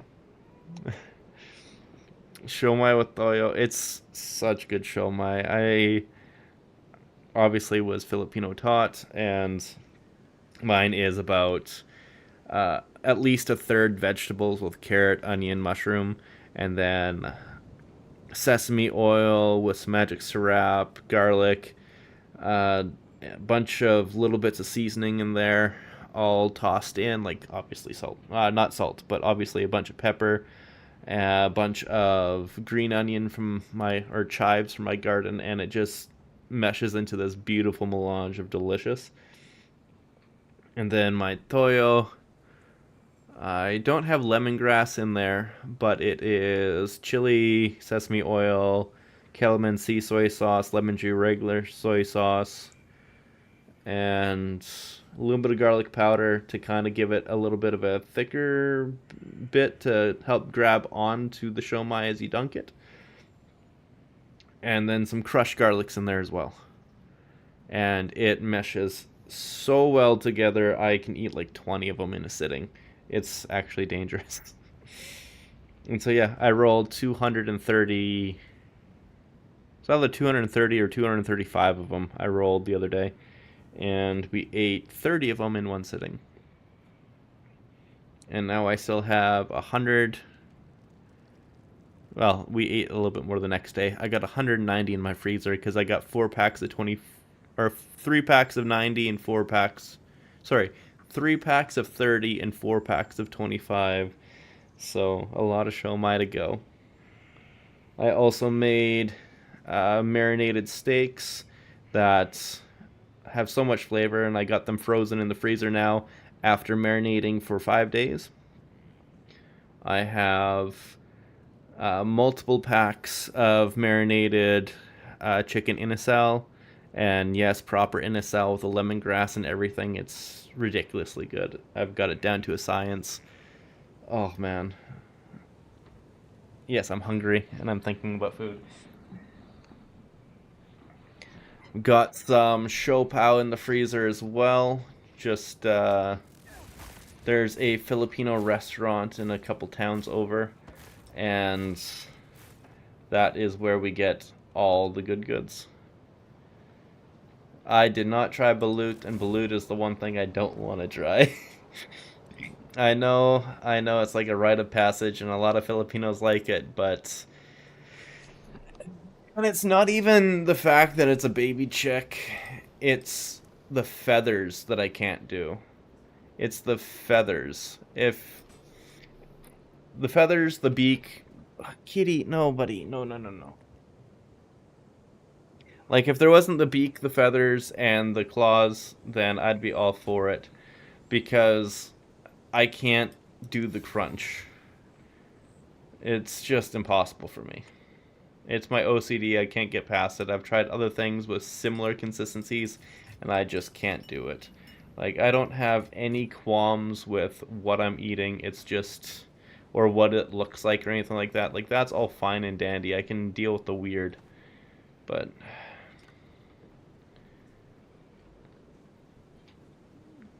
there's just some things I can't deal with. I'm trying to balance this out so I can fit all my goods here. This is going to be difficult to balance. Come on, how am I going to do this? Here, well that was easy actually. Put that down. Got this staff. Nope, nope. Here and... ah, come on. Here, and now this one goes back in. And now I don't need to worry about this anymore. I should definitely try it. It's not even, like... I know people say just eat it in the dark, and then you don't have a problem. Again, I don't care what it looks like. I'm fine with what it looks like. It's... I can't do the consistency. But... you're right, though. I'll probably eventually eat it one of these days, and then I'll let you know, RJ. But it's not going to be today. Definitely not today. Maybe if I got, like... if I had a large swelling of a Filipino fan base come forth and be like, I will sub if you eat balut on live, then I would be like, well, give me a sub goal and... if you make it, I will eat the balut. But just for my own personal pleasure, it's not on the radar yet. But yes, I will definitely do it for other people. I will suffer for other people's love in a heartbeat.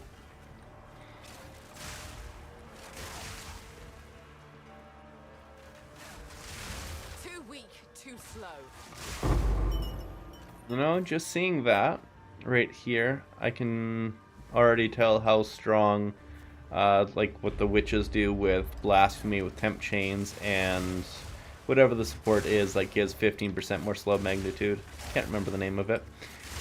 Would be incredibly powerful in here because, as you can tell, these mobs have about the same movement speed as me. So if you were to slow them down by about 20% and you're just moving, they literally would never get onto you. I mean, obviously that doesn't mean anything in certain maps when they're 3 times faster than you, but just sitting here in Sims, it's pretty damn good. This is only the beginning. There's some things that you can test without testing, and I like that. Oh, Kitty Pablo, you're ridiculous. Yes, I know. If my keyboard starts doing really weird things, it's because half of his body is on my keyboard right now. Oh, he's getting up. There's not really anything I can do about this. I put him down like 8 times. He just keeps popping up and laying in front of the camera. By the way, what affixes should I find for quarterstaff? I will try Amazon Flickr. That one, I could probably craft a pretty much perfect one. Like, not like actually craft, but just show it here on Path of Building. So, quarterstaff. Okay, staff, war staff. There we go. I'm just picking a random one here. There we go. Razor is apparently the highest fizz damage one. Because this one's elemental and you wouldn't want that. And the Aegis has the block chance. We don't care about that. So this one might even be better. Oh no, this one has better attack. No, same attack speed, same crit chance. Less damage, 78. Oh, it's a higher minimum. So like Razor striking seem to be really good. I don't know about the others. I'm just picking Razor right now. I'm not going to look at it too much. if you're going to do Amazon, you're going to want to do probably something like either increased fizz with fizz accuracy, and then fizz damage, or like flat accuracy rating. Something like this would obviously be nuts as it is, or just flat fizz on there. That's 520 DPS. This here is 480, but now when we put on 2 fizz, actually no, it wouldn't be. It would be 2 accuracy runes, but you know, just do the fizz for damage comparison. Right now, you'd probably want to do the percent if you're doing the accuracy on there. So this is 619, here's 592. So this is technically less with the 2 increased fizz on here for like a invoker quarterstaff build, but for a Amazon rocking this would be nuts. So like technically you could have 870 accuracy just on the prefixes and 2 sockets, and then you could also get the, where's the accuracy rate here, bring this up, you could theoretically have over 1,000 accuracy on a quarterstaff. This here, you're never going to get that much accuracy, but this is just showing what you could get. And then obviously you'd want crit damage, then crit chance, crit damage, those would be best as well. So this here is a mirror tier that literally doesn't exist and will never exist. Other good things you could have for suffixes would be the level of melee skills, because your flicker would benefit from that quite a bit. Attack speed isn't as big of a deal, but I'm sure it would feel nice if you had it. So you have kind of a variety of skills you'd want. You definitely want as much accuracy as you can get, flat accuracy, to take advantage of the Amazon, and it will also make the weapon cheaper to get because fewer people are using it this way. And then probably percent fizz, but you could also go flat fizz. And then crit damage, crit chance would be best. Then you could get more accuracy on there, and this gives 60 accuracy only. So if you didn't want that, probably a better way to go is with the levels to melee skills, but it would be kind of difficult to maintain mana costs. But yeah, level to melee skills would be great. Accuracy rating would be great. Attack speed would be really nice for mapping, but not for bossing. So this here could be really good for you, but not necessary, I would say, as I feel like the other ones would be a little bit more damage. But the attack speed is okay. But if you're going Flicker Strike, it's just, you don't really need attack speed. You're already basically attack speed capped. And yeah, then in theory, corrupted third socket. Now you just have the most stupid weapon to ever exist. Put that on Amazon and see what happens. I'll just minimize this.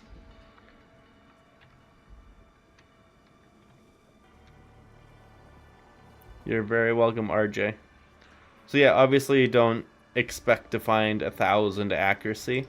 I'm just saying that's what can roll. I really hope that helped a lot. If there's any other tweaks that you need to do, you know how to do it now. Obviously, flat crit chance on a weapon is incredible because, for the same reasons why Tangle Tongue is nuts, it scales all your other increased sources of crit on your tree and your gear and jewels and stuff, so that's nuts. And then the crit damage on your weapon is also base crit damage for some reason. So if you have like 30 crit damage on a weapon, it's not plus 30, it's like times 1.3. Or whatever it would be. Not necessarily 1.3, but it's times a decent amount. Let yourself be drawn into the mire.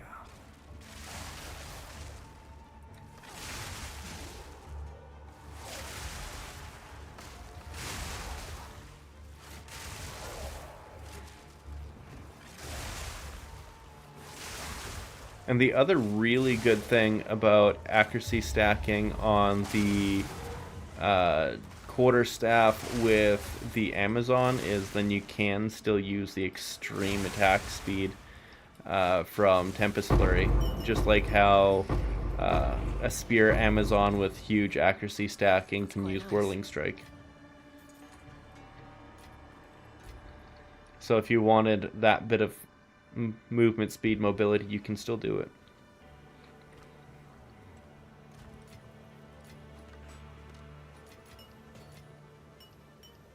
I realize I haven't even gotten low once because I started this with 3 and I still have 3. I never even got to low life. An easy trophy. This is my 6th simulacrum and I haven't even gotten to low life once.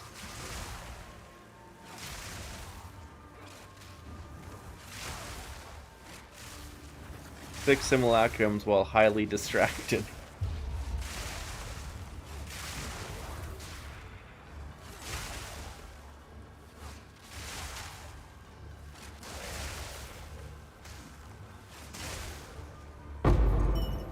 If you're wondering why my resonance isn't stacking fire, it's because I got the frost walls in instead of the bone cage.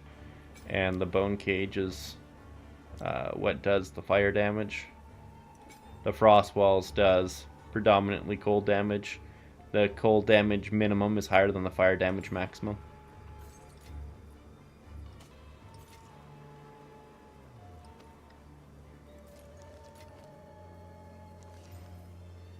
That's a lot of spirit, evasion, energy shield.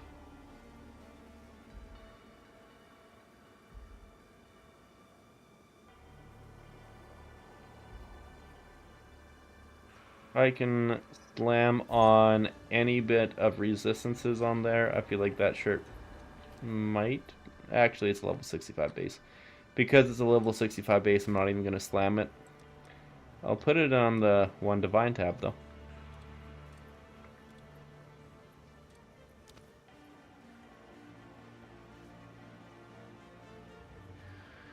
I'm really surprised this one never sold. 20 quality 6 socket twister. Nobody wanted it.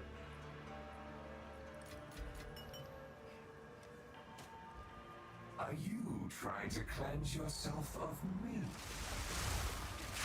An easy I trophy. think people are really sleeping on how good twisters are this league.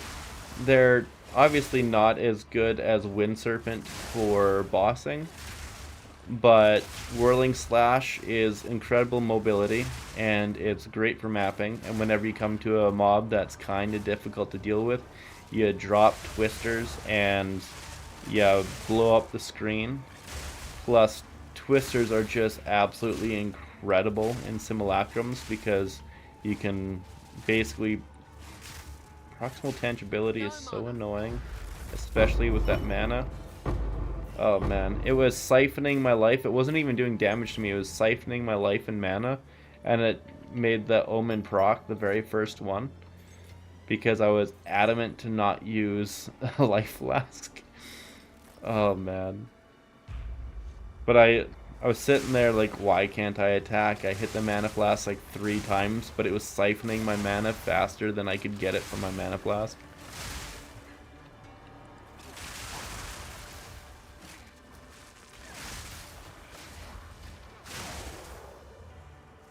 Yes, Pablo Kitty, I know, buddy.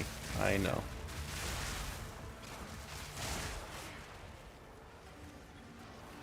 Kind of funny that I talk about it, how like in 6 runs not getting hit, and then almost immediately after I mention it, something siphons my life down all the way to like non-existence.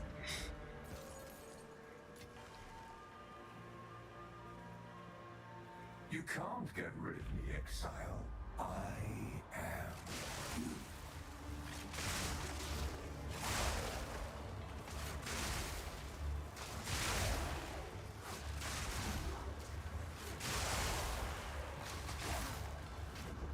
Oh.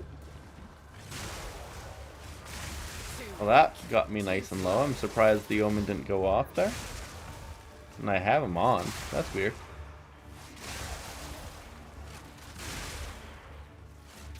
For whatever reason, this one sim here is being my bad luck, my bad omen.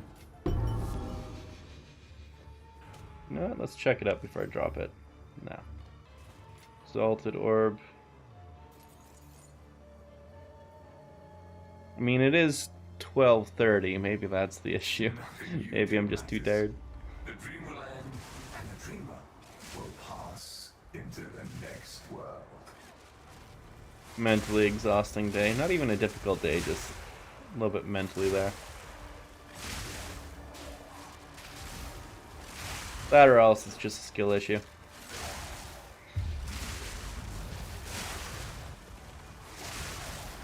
Good morning from Costa Rica, Pura Vida, bro. Oh, thank you. Which video are you enjoying or referencing?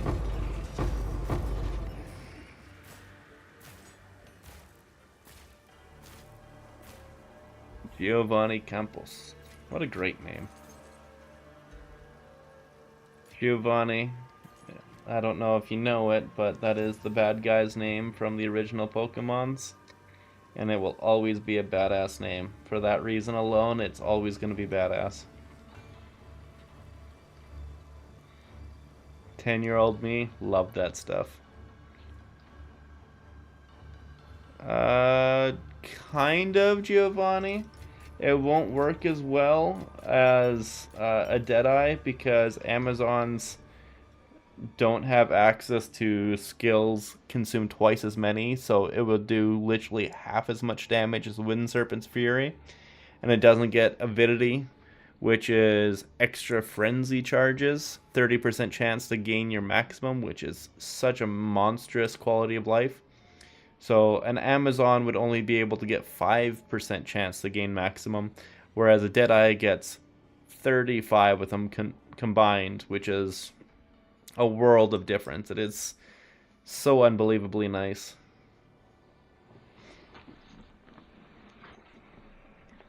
I feel like that's a downside. Amazon's big strength for a build is the Twisters one for sure. That is the one that they stand out a lot. And we were talking about it earlier that I think it would also be really good for a quarterstaff build. So while you can apply this to an Amazon, it won't be as good as the Deadeye. So if you're going to go ahead and do that, just keep that in mind. This one doesn't seem too bad. It's not good, but it's not bad either.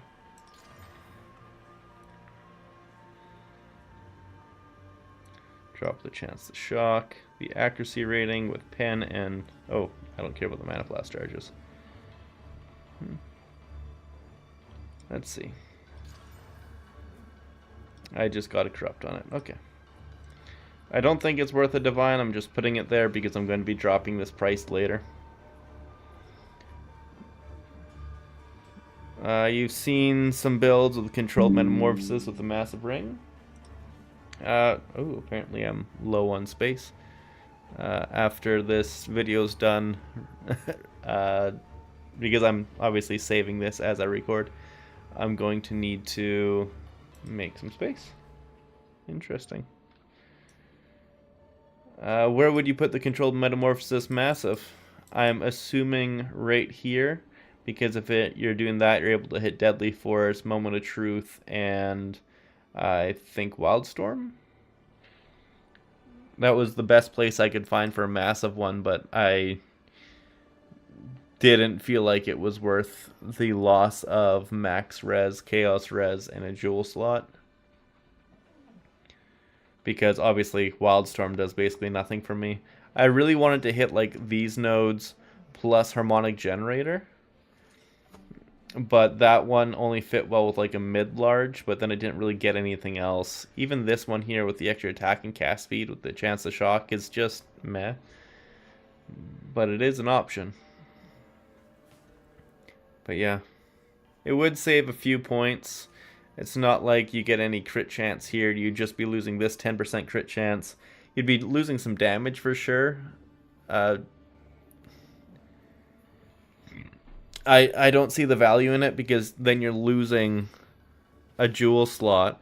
And like, would you be willing to drop all those nodes plus 40% increased damage plus, let's just say 30% crit damage. Like, if you're not willing to drop all of that, then not worth it, because you're only saving 4 passive points.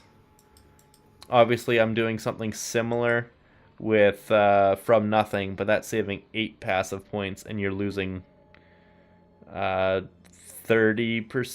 or 20% increased damage, but 15% attack speed. I watched your last video where fixing your build, and I was wondering if you could help me with your... Yeah, I could help you with yours, but just put together a path of building and post it to the Discord. I won't be able to get to it right away. There are some other people there, but I will 100% get to it as soon as I can, and be more than willing to help you make it even better. I'd love to be able to help. Saw your oh, is that you in both of it? Alan and Ian Ski 16? Seems like it was the same kind of question. If I can get some tips on how to improve my lightning strike, currently 48k in Path of Building. Honestly, if you're saying 48k in Path of Building, I feel like that is not set up properly, because that is way too low. Way too low. Thank you very much, Alan, and I'll get to it as soon as I can. And Giovanni, what about a Megalomaniac Jewel? I think Megalomaniac would be incredible. I think Megalomaniac would be better than a From Nothing. Obviously, you would still want to path up to here because it's so much damage. You'd want to path into here as well, which means we probably would have to... Like, that's 8 points we'd have to drop somewhere. I would probably have to lose some utility, like movement speed, because... Hey, that's what I'm using those extra points for. Just came for harness the elements for an insane damage bump, plus a whole bunch of movement speeds. Like, all over the place, I'm just hitting movement speed. Where is it? I'm going to be hitting here, and I got here, and...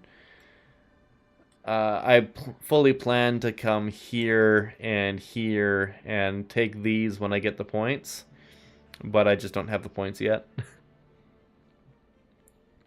But if you had a Megalomaniac, it would 100% be better than From Nothing if you got a really good one. One that I think would be incredible is if you had like Harmonic Generator, and like if you could somehow get like a double crit chance one, you could save pathing all the way down to Tainted Strikes.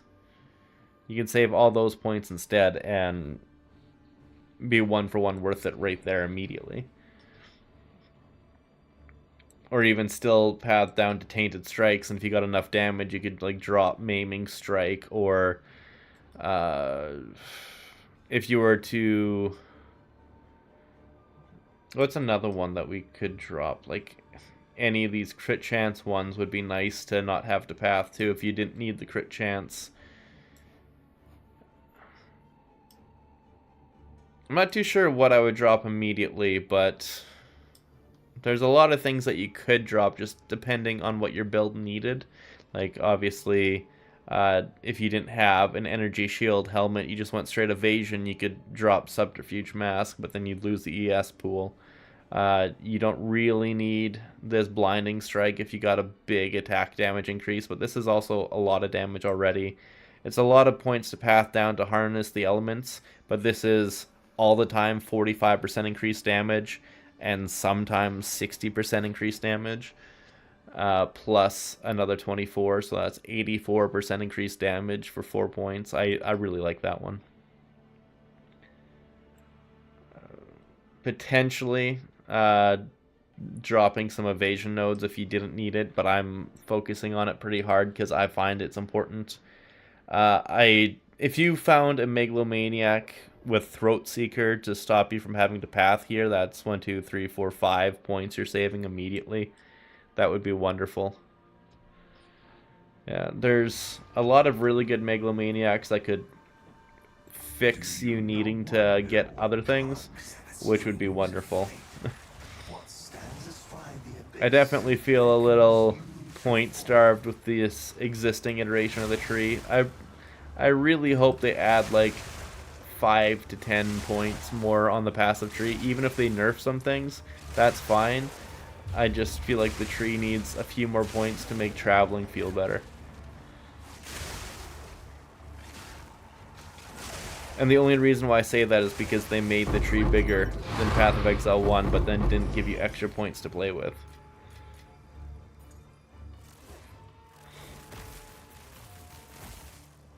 I'm really surprised I haven't got a level 20 skill gem yet.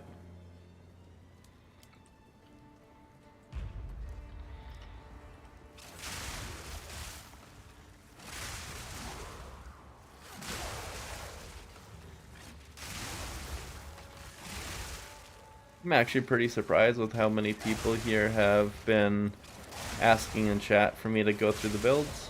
I wasn't expecting that kind of reaction. It's actually pretty cool. This, like last league, I was getting a lot of requests to just go over their basically version of my build, and so it was really easy for me to give good advice on it because I was just talking about the same thing all the time, and it was my build already, so I knew it in and out. I didn't need to go and do research or look into it at all. Whereas now, I'm pleasantly surprised that the builds that I'm being asked to check are of all different kinds, classes, different types of weapons. There's minion builds, there's spear builds, there's spell builds, and had like a flicker strike quarterstaff build as well. It's like there's everything in there, and obviously it means I need to like really look into things and like research other uniques and skills and interactions to help out, and it takes more time, but I feel like it's a lot more helpful to more people because I don't want just to talk about one build over and over again. It gets monotonous, and the message for how to fix your build is in all the other ones as well. I'm not too sure which message retracted, but no worries. I'm still so lost when I look at POB, a bit overwhelming for just starting this game. Yeah, Ismail, it's pretty difficult. It took me a while to get used to it as well. It's a great tool, but it is a lot for sure. I guess I'll quickly I'll finish up this last wave, then I'll show you a couple of fast and easy things just to help out. You notice your fire resonance and your trinity isn't charging up, unlike lightning and cold, which is also what I noticed in mapping. Is that normal? Alan, I mentioned that earlier. The reason why it's not charging is because I have frost walls in. If I put bone cage on, I get fire resonance. Just like how I was showing in the video, you need bone cage. I'm almost always getting that damn helmet. Yeah, like literally, as long as you have bone cage with astral projection, you get fire resonance. But I'm putting in frost walls for the survivability in simulacrums. That's why.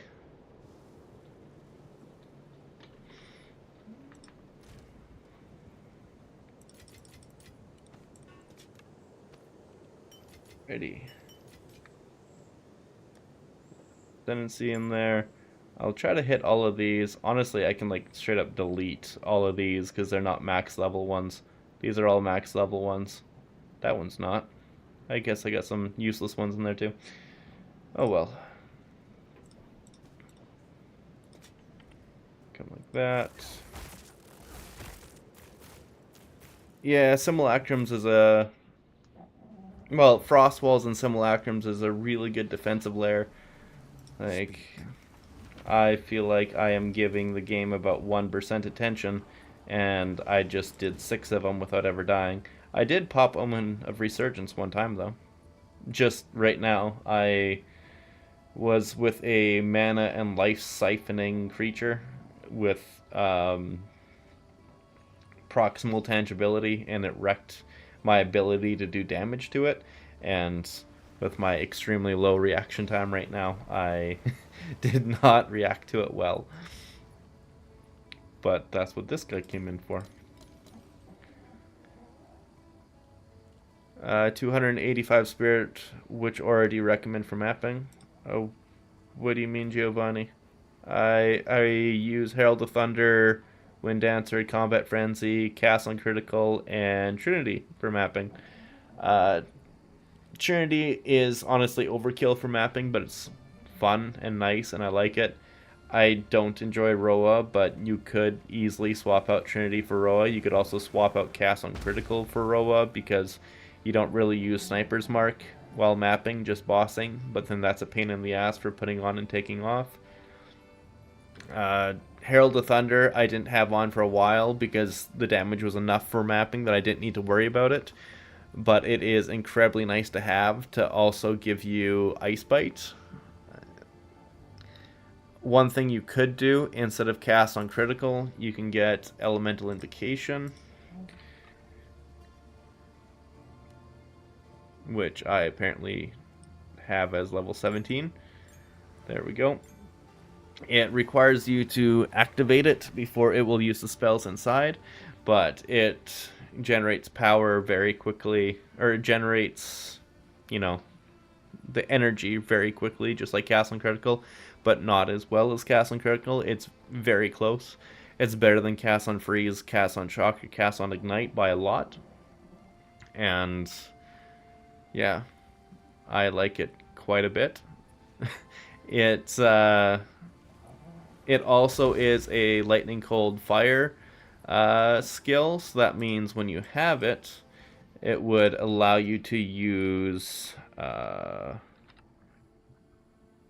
where is it? Infusion? No, can't remember what it's called right now. Elemental, not focus. Rising Tempest. There we go. It allows you to use Rising Tempest because every cast of Elemental Invocation counts as all 3 skills, and it gives you a 36% more damage multiplier. Crazy, crazy good. And you can also automate your Elemental Invocation. I use that through either, I called it Diablo Tech, where you just do the numlock trick, or else I'd like do this so that like I press a key and it just holds it down. They don't generally care as long as it's one button for one button, but if you're trying to do like a macro series, they really don't like that. That can get you banned. It's a problem. So don't do that. And yeah, that's pretty much the best way I found for making Elemental Invocation work. Also, you're generally only using it against bosses, so you could just put it like on your Q key and just hold it down when you do bosses and then just not worry about it. It's really incredibly powerful and works well. And then that would allow you to have Herald of Thunder in there without any extra spirit requirements. So yeah, 250 spirit is the minimum to rock everything if you put on Elemental Invocation, or 280 with Cast on Critical, or again 250 without using Herald of Thunder. And now for the there we go. Now for the Path of Building. So the first thing you're going to want to do is you're going to authorize your thing through Path of Building on there. I got on my other tab, I hit verify. Great, now I can bring in my own character. Countess Kaboom is my Deadeye, so I'm just going to import passive tree and skills. Boom, that's my character. So when you look through there, it's got all the things I'm wearing.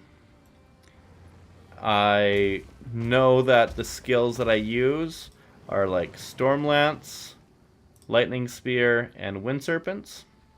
And I've recently found out that you also need to turn on Infernal Cry for it to count towards being used. You don't need to turn on Trinity for it to count towards being used, but you just need to make sure that shit's checked on. Wind Serpent, it's counting as if you're hitting it with one Wind Serpent, but the damage you're actually doing is 14 Wind Serpents. And so, as you can tell, my damage just went from 361,000 to 3.4 million, and we're nowhere close to done yet. So, this here is showing, boom, we got crazy high damage. And the reason why it's 14 is because with our Deadeye, we count as using 2 charges every time we use 1. So, when we use 7, we use 14 charges. That's 14 Wind Serpents, 14 hits. Boom, it's charged up like that. That's where you get the damage. Now, there's another skill that hits multiple, and that's Stormlance. We're actually going to have 3 of them, not 2. The damage increase is basically nothing, but you're still going to want to put it on there for semi-relevant information. You don't really care about the frost wall damage or anything on here. It's just whatever. Sniper's Mark's doing its own thing. I don't even know if this applies to the damage. Oh, it does. Apparently it does apply to the damage. Interesting. But yeah, we got this set up. It's all fine and dandy. Purity of Fire is finally showing that in there. Didn't show it before.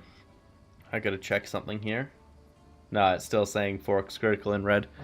But yeah, Path of Building is weird. It's got some errors. It's definitely out of date because it's got some things that are just straight up wrong on it. But that's no issue. We'll get this working no matter what. Now, a couple of other things you can just like turn on your flask. It doesn't really do anything. The only one that's showing anything is this Amethyst Charm. Brings up my Chaos Res. And it showed wrong Chaos Res, and I don't know why. Oh, right.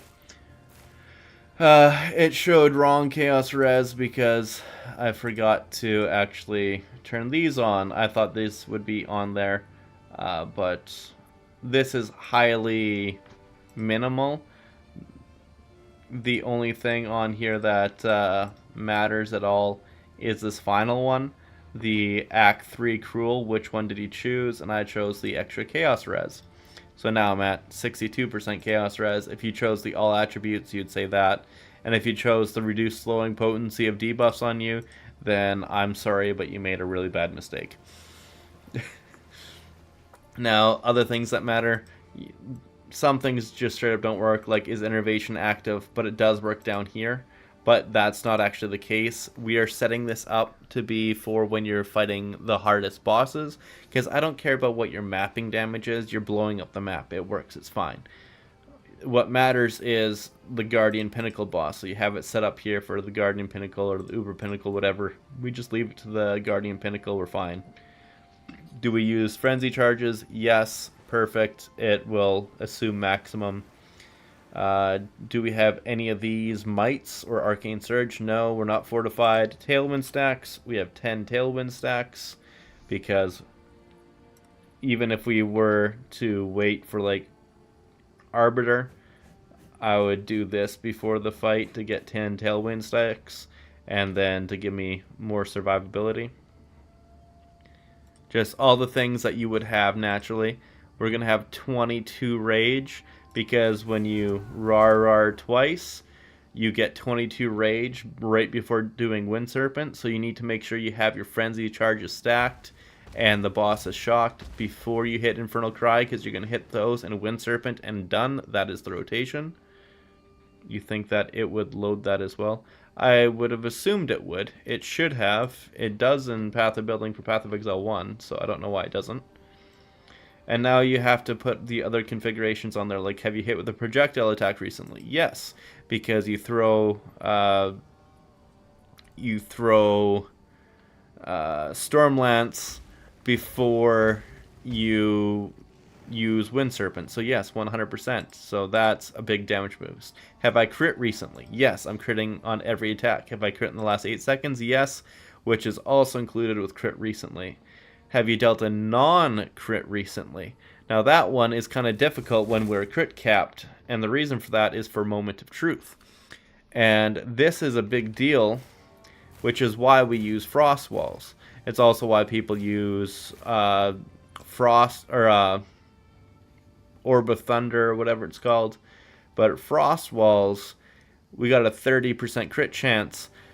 So Frost Walls hitting the boss over and over, that is giving us the chance to deal a non-crit. So yes, we do have it. Have we killed a shocked enemy in the last 3 seconds? Well, if I click it, it's a huge damage increase, but no, we will not have killed a shocked enemy because most bosses don't have minions. Have you frozen an enemy recently? Again, another huge damage increase, but my Herald of Thunder isn't freezing the bosses, and Ice Bite is on Herald of Thunder. Stunned recently? No. Warcry? Yes. Number of Warcries used recently? 1. And it should have a thing in here somewhere about Warcry power. There it is. And we know that the boss on our Warcry here has 20 power. So our Infernal Cry, it says empowers blah blah blah based on everything that it says. And this looks like it's a weird Warcry. Anyways, per 5 power and range up to 150%. You don't need to worry about too much. Just know that when you're hitting a boss, you get 20 Warcry power. Now, what's my lowest resonance count? The reason why I say Path of Building is glitched is because something like Trinity, it still thinks it's per 50 resonance. So that's wrong. It's per 90 now. So I'm going to put down 100 just to imitate having 90 in all of it. This here is just straight up wrong with how it works, but we're going to put that down for now. And then finally, what ailments does the boss have? Is it blinded? Yes. Is it maimed? Do I have maim on here? Is that maim? Yes. So I'm going to say that it is maimed because it will be. It doesn't affect anything, but it's a good thing to have on there. Then it is burning, chilled, and shocked. And as you can see, or ignited? Okay, ignited is the ailment. Burning doesn't matter. Ignited does. Chilled and shocked. So it's already a monstrous damage increase. And now one thing that's weird about Path of Building is it does not fully understand how to calculate shock. It said if not maximum, but it doesn't actually give the maximum. So you have to type it in minus 39%. I wish my boss was electrocuted. I wish my boss was frozen. That would be nice, but I don't have it. And then is the enemy near you? Yes. Wind Dancer stacks 3. And now this properly set up our normal amount of damage plus our like Wind Dancer stacks. But there's a few other things in here that are a little bit off. Marco, you need to put an exclamation mark in front of that before the build will show up. And then, yeah, that'll show up. The other thing that's not coming in here for showing our damage is like Tangle Tongue is not indicating forked crits. So probably the easiest way to show that, just 1 second, where is my Wind Serpents? There it is. So like even here, it's got a bunch of things where it doesn't understand that my crit chance and everything is higher because it doesn't understand how to do the increased effect. So I'm going to quickly copy and paste the configurations that I have figured out on here. I did 100% to critical damage bonus for Tangle Tongue, which actually isn't right. It's too low because I have 723% crit multiplier there. but with this on, it only brings it up to 1200. So I think it's 135%. Yeah, like this here is a lot closer to what my damage would actually be, but I'm putting in 100 to keep it simple. Then I have these 3 here to simulate what it's missing off of this time loss jewel for what it's bumping on these 3 nodes here. So I would copy those and put it into this path of building, and here we go. Now I have apparently 41.3 million damage after bringing everything in, which is pretty nuts. And that's even still kind of on the low end, because one thing I've also found out that I've not accounted for, this 15% more damage for premeditation, it's not applying it, and the 30% more damage from Enraged Warcry, it's not applying it. We can confirm it by completely taking it off, and it's still showing the same damage numbers. So like, there's already another 45% more damage on top of it. So we're in the 60s, and when Trinity wasn't calculating right, and like however many other things aren't calculating right, but this here is a good ballpark estimate showing roughly what it should be for damage. Like this here is kind of nutty how well it comes together, but the main things you need to know is just you come through your configurations. What things do you have? You got frenzy charges, I got the wind and rage, and you just click the boxes of the things you have. The only thing for manually inputting that you need to worry about is like your effective shock if it's not calculating right, but for the most part you just click it on and forget about it. Then there's this tab here, and then just making sure you press include in full DPS for your other skills. That is literally it. Once you have all that set up, everything else works great. It will populate everything for you. It will show you the full DPS down there. It's pretty convenient. And yeah, to say how off this is for damage, when I put Wind Serpents in here, it's saying his average damage is 1 million per serpent, which would say 14 million, but it's much, much higher. Does the unreserved spirit showing negative in POB matter? No, like this here is obviously wrong. It's saying I have 110 negative spirit, but it's just wrong. I don't know why it's saying negative 110 unreserved spirit, because I have 285 spirit and everything that I have in here I'm rocking. I think it's assuming Purity of Fire has a spirit cost, and it's also assuming these are needing to be paid for, but these are actually coming in for free because of the Purity Scepter glitch.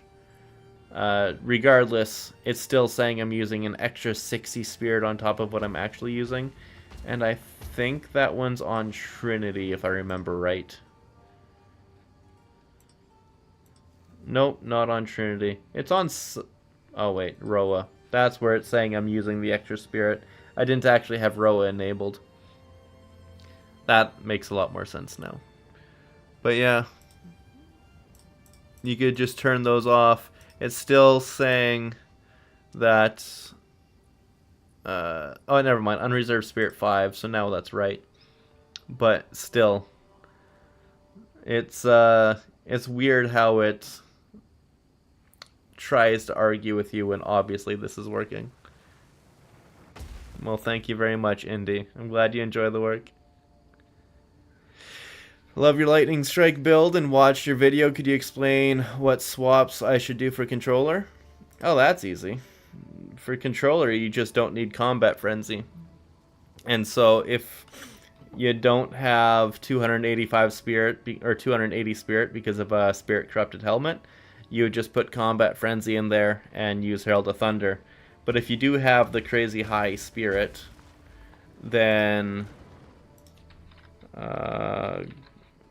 you can put in Ghost Dance for another defensive layer, which is just free for you on a controller. The only thing you take off is Combat Frenzy because it's useless for you. You get to use Sniper's Mark on Cast and Critical, and it actually works. And it works better than Combat Frenzy does. Chicken Leg and Purity of Fire supports have Spirit cost, which is weird. Yeah, I fully expect them to fix the Purity support or Spirit reservation glitch, but as it stands, it's still working. And I also really hope that they lower Spirit costs or give us more Spirit, because as it stands, it's too bottlenecked. What chase items or improvements could you still make to the build? Pretty much a ridiculously good Megalomaniac will always be really good. As it stands, honestly, I'd be surprised if I'm not doing 80 million for one properly set up Wind Serpent's Fury, but then I wouldn't have the 2 Infernal Cries afterwards. The best thing that I could do for the build is like use a controller to drop Combat Frenzy, and then, like I said, Grim Feast is an option, but bringing in orbs for like Font of Rage would be really nice. That would make it consistent so you get the rages up on bosses. Then you could drop Second Wind from Infernal Cry, which would allow you to use this multiple times if you're wanting to do carry services for 6-man pinnacle fights. But that is like super reach and not needed whatsoever.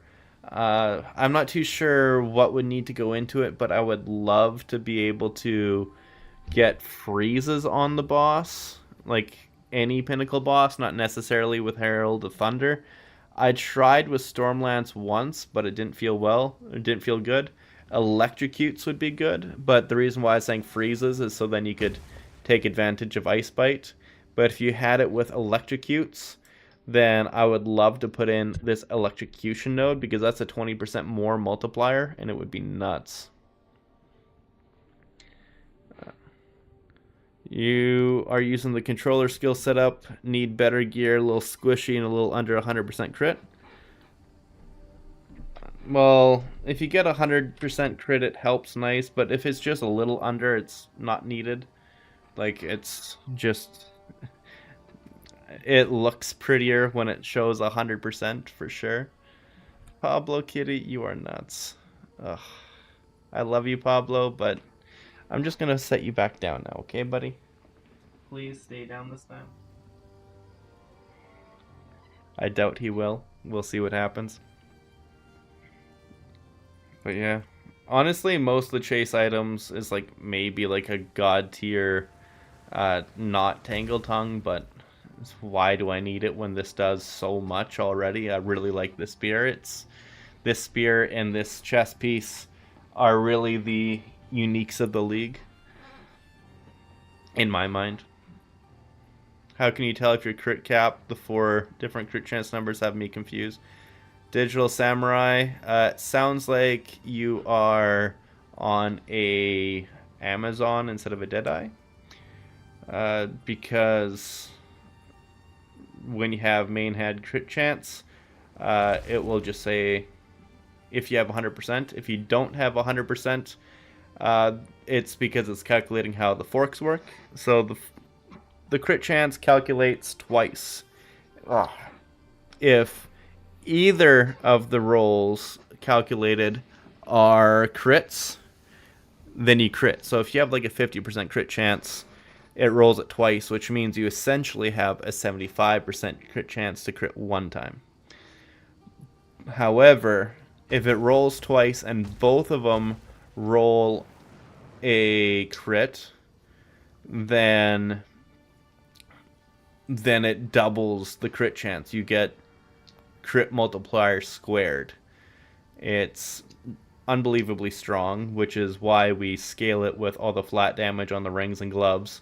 And yeah, it scales so incredibly high. That is the reason why Tangle Tongue is how good as it is. That you just, yeah, you want to get as close to 100% crit chance as you can. And I happen to get a really good Tangle Tongue and be able to hit 100% crit chance without sacrificing much.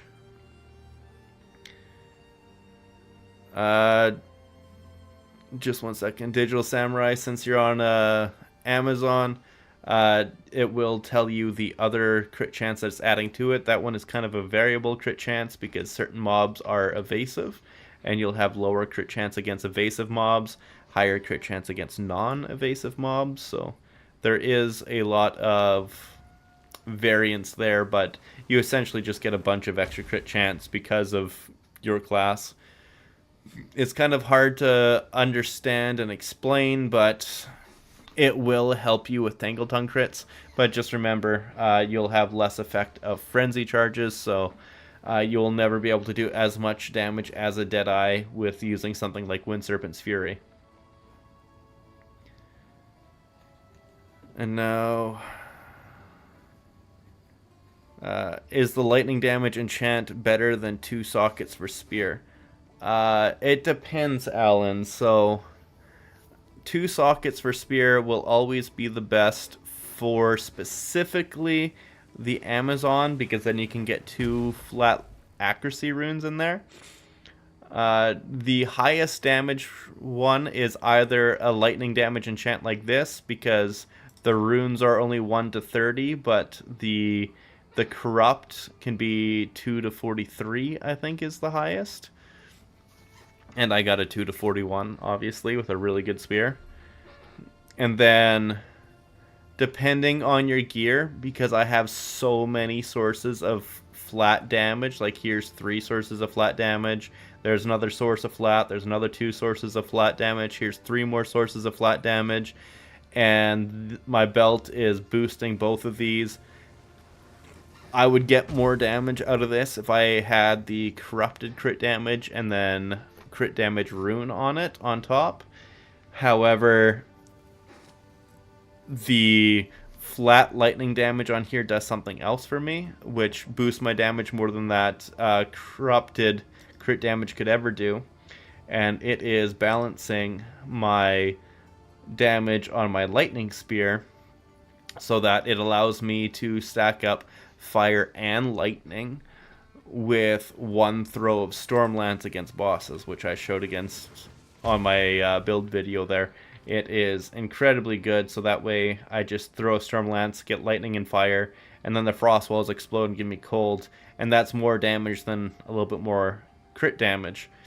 But before I had all these flat sources of damage on my gear, that flat lightning damage was more damage than a extra source of crit damage.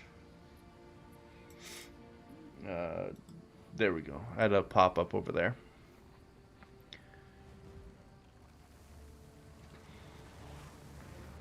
Yeah, Digital, I won't be able to give you an answer regarding your crit chance on the Amazon. It's always going to be variable based on which mobs you're fighting.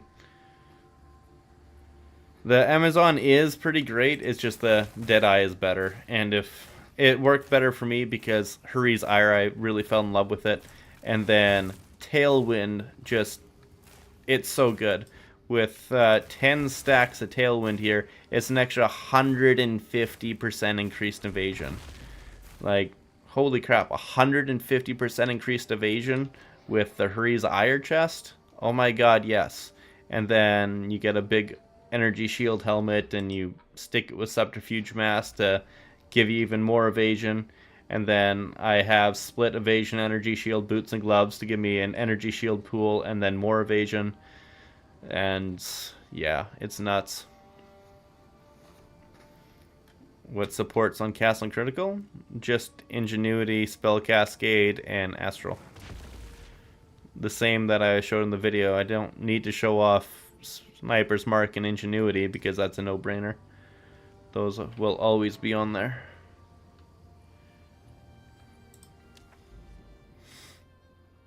But yeah, I have completely filled up that quad tab.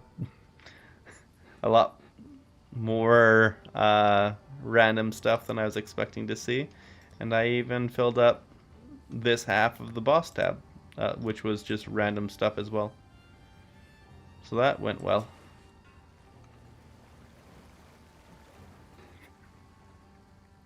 I'll probably end up leveling 1 in the end. Not in a rush to do the campaign again. I understand completely. I kind of feel like I should definitely level up a blood mage, so that way I can try the blood related skills on the spear. That would be incredibly fun. I'm looking forward to trying those, but it's just a lot. It's a lot to do. I've already done the Amazon and the Deadeye, and now I have to do the blood mage. Ice Strike Invoker. Yes, Trevi, another one again. Ice Strike was probably my favorite leveling skill, and then last league, I mean, and then yeah. Now I am going to have to do a rake leveling, which gets boring fast. So I'm going to have to get like the early game strength stacking stuff to crush the campaign fast, and then learn how the blood skills work. But that is future me to do. That reminds me, I don't know all the stuff for Blood Mage. Like, obviously they don't use Hurry's Ire. I don't even think they use Sacred Flame. I have this Tangled Tongue that was given to me that I'll be putting on her for sure. And then whatever else. I don't even think I can use this helmet, because the helmet that they need to use is the one that gives spell damage to attack damage. And there is no wiggle room on that. You just need to get that helmet. 4-ish hours have you prepped for the Twink build? Yeah, that sounds about right. It took me 1 full day to do this character when I put the Tangled Tongue on. And I was ripping through everything. I think the thing that slows me down the most is just getting lost in the axe. I don't think I could do it in 4 hours, but I could probably do it in 6 if I didn't get lost in the axe. Especially now that I don't need to, like, go unlock the salvage bench and stuff like that. That's definitely a thing. You did the Lich, Witch Hunter, and Amazon? I'm surprised you did the Witch Hunter. That one does not scratch the itch for me, but the Lich looks really interesting. I just did a build fix that for like going through the notes and stuff on it, that looked really interesting, but I thought minions would be stronger on it, honestly. But there's a lot of chaos casting spells that look fantastic. That was the first build correction I did this league, and that one looked fantastic. A lot of really good synergy, incredible tankiness, huge damage. Like, I think the Lich is one of the best all-around ascendancies. It just might be held back by the skills that it's using are a little bit under-tweaked at the moment. And yeah, Blood Mage is definitely busted against bosses. Your old mine played for a week, got bored because it just one-shots everything plus super tanky. Oh, I didn't know it was super tanky as well, Travi. What I had been hearing from people is that it's not tanky. That was the issue that they had. People were feeling like they were getting popped too easy if they didn't kill the boss in one hit. Witch Hunter's fun. It's so easy to get one-shot. I don't like getting one-shot. I like tanky builds. That's why I like this Hurry's Ire so much. And last league I had like a 10k energy shield pool as well before the Grim Feast. So I like being tanky. If the build can't take a hit or avoid a hit, it makes me feel sad. But I feel like the girlfriend should be getting home from the lake kinda soon. I'm going to have to give her a call. Oh, never mind. She's still at the lake.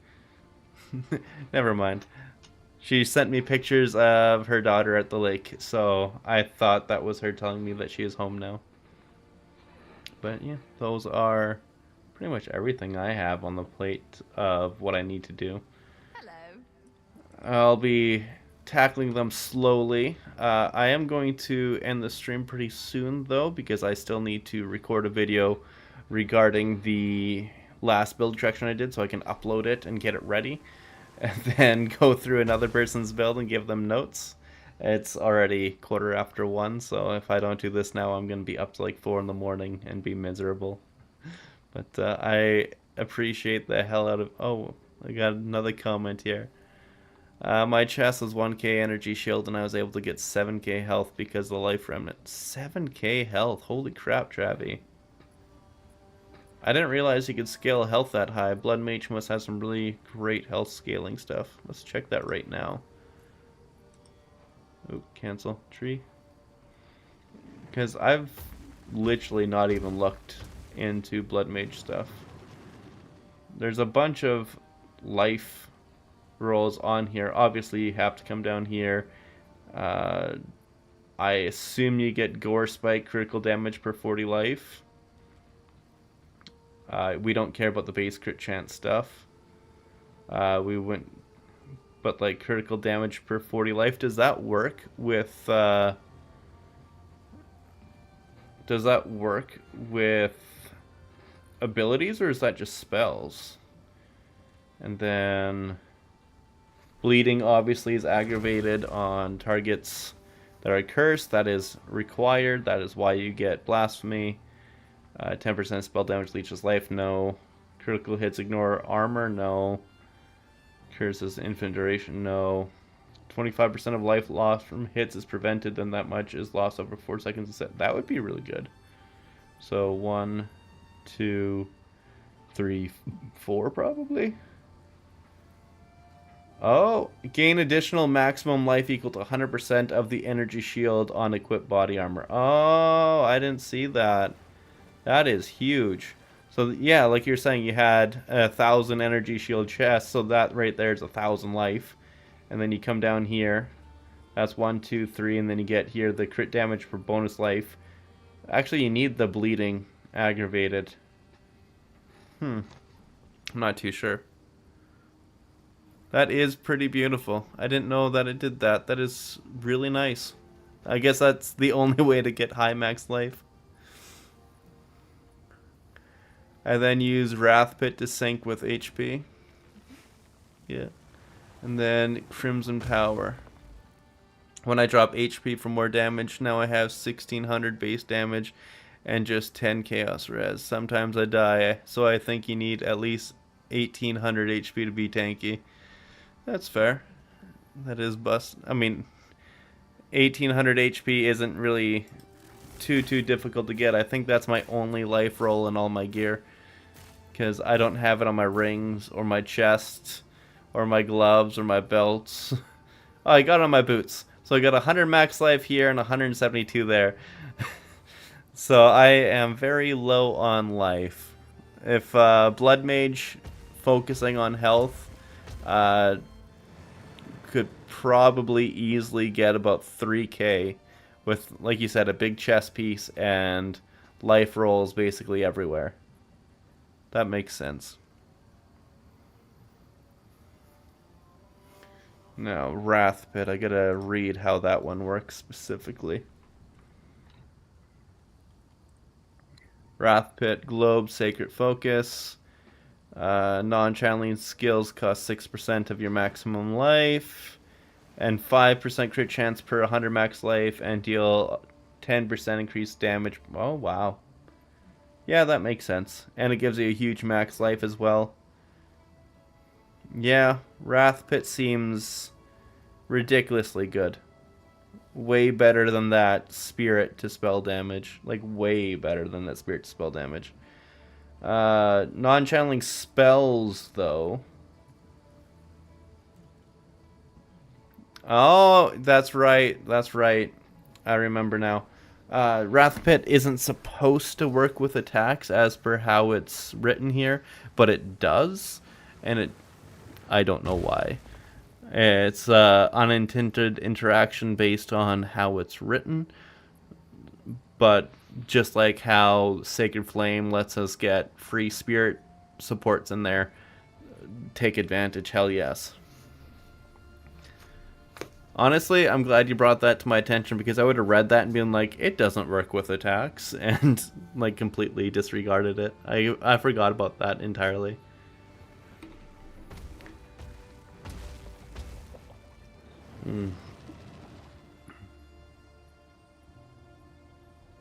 And then yeah, obviously Crown of Eyes. You need Crown of Eyes. It's no question. It's absolutely necessary, because you're going to be getting a bunch of spell damage from your area of the tree here. So everything that is spell damage. There we go. Like all this pathing here is just extra damage for your bleeds and stuff. 15% increased spell damage if you dealt a crit recently. Boom. That's just spell damage. More spell damage. You're going to be hitting all of that. I don't know the exact pathing on the tree, but I'll figure it out. There's like you said, Flurka, you and Zoo for sure. I think there's one other person in the Discord that are big Blood Mage enjoyers, but this is something that I will be 100% doing in the very near future. It's got a few things, just basically build improvements, build fixes to do first, and then probably my next stream I'm going to be making a Blood Mage. I was contemplating doing it tonight, but I didn't have it in me to run through the campaign tonight this late, unfortunately. We with Zoo tried Wrath Pit, but threaded, it's just easier, much easier to get huge damage.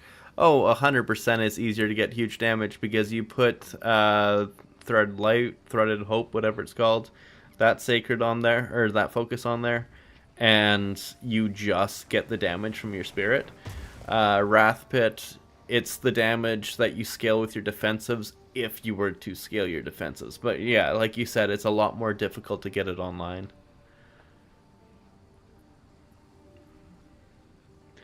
Yeah. Threaded is this one, if you guys aren't aware. Threaded Light. Increased spell damage per 10 spirit, and because your base spirit is 100, that's already 120% increased damage, because that spell damage with the Crown of Eyes, there we go, gives you 150% of that value as attack damage, which is crazy amounts of scaling, like really crazy amounts of scaling. Plus then you can get Spirit on like a chest piece or an amulet to boost it even more. I guess it's just entirely based on how you want to set up your build. Do you want to be tankier, or are you willing to be more glass and get the more damage? Because you could 100% get more damage with Sacred Light, or Threaded Light, sorry. Threaded Light, because just pump Spirit, but you're not really taking advantage of the Spirit on the Blood Mage build, whereas you would always take advantage of the health. But yeah, just like you're saying, Flurka, it's really cheap now to actually get a really good Threaded Light, so take the route of least resistance, and then when you want to min-max and get tankier, you can move on from there if you like, but not necessary. Does Ice Bite contribute for Trinity? How do you get fire and cold damage for Trinity? Yeah, Ice Bite increases your cold damage, so of course it contributes for Trinity. And you get fire and cold by doing skills that deal fire damage and cold damage. So cold damage from Herald of Thunder. dealing a big chunk of cold, but then because of Embitter, gets a whole hell of a lot more cold damage as it piles on. Your lightning spear while mapping, it shows more fire damage, but it's definitely not more fire damage as soon as Innervate pops off. So your lightning spear goes off. You could take off Innervate if you're willing to lose a massive damage multiplier just to stack your Trinity, but it's not worth it. And then Bone Cage with Astral gives you your fire damage there, and it stacks all three. I have Frost Walls because I was doing Simulacrums. Frost Walls do cold. And then when it comes to bossing, obviously the Frost Walls do the cold, while the Storm Lance does both fire and lightning. So that's how I stack it.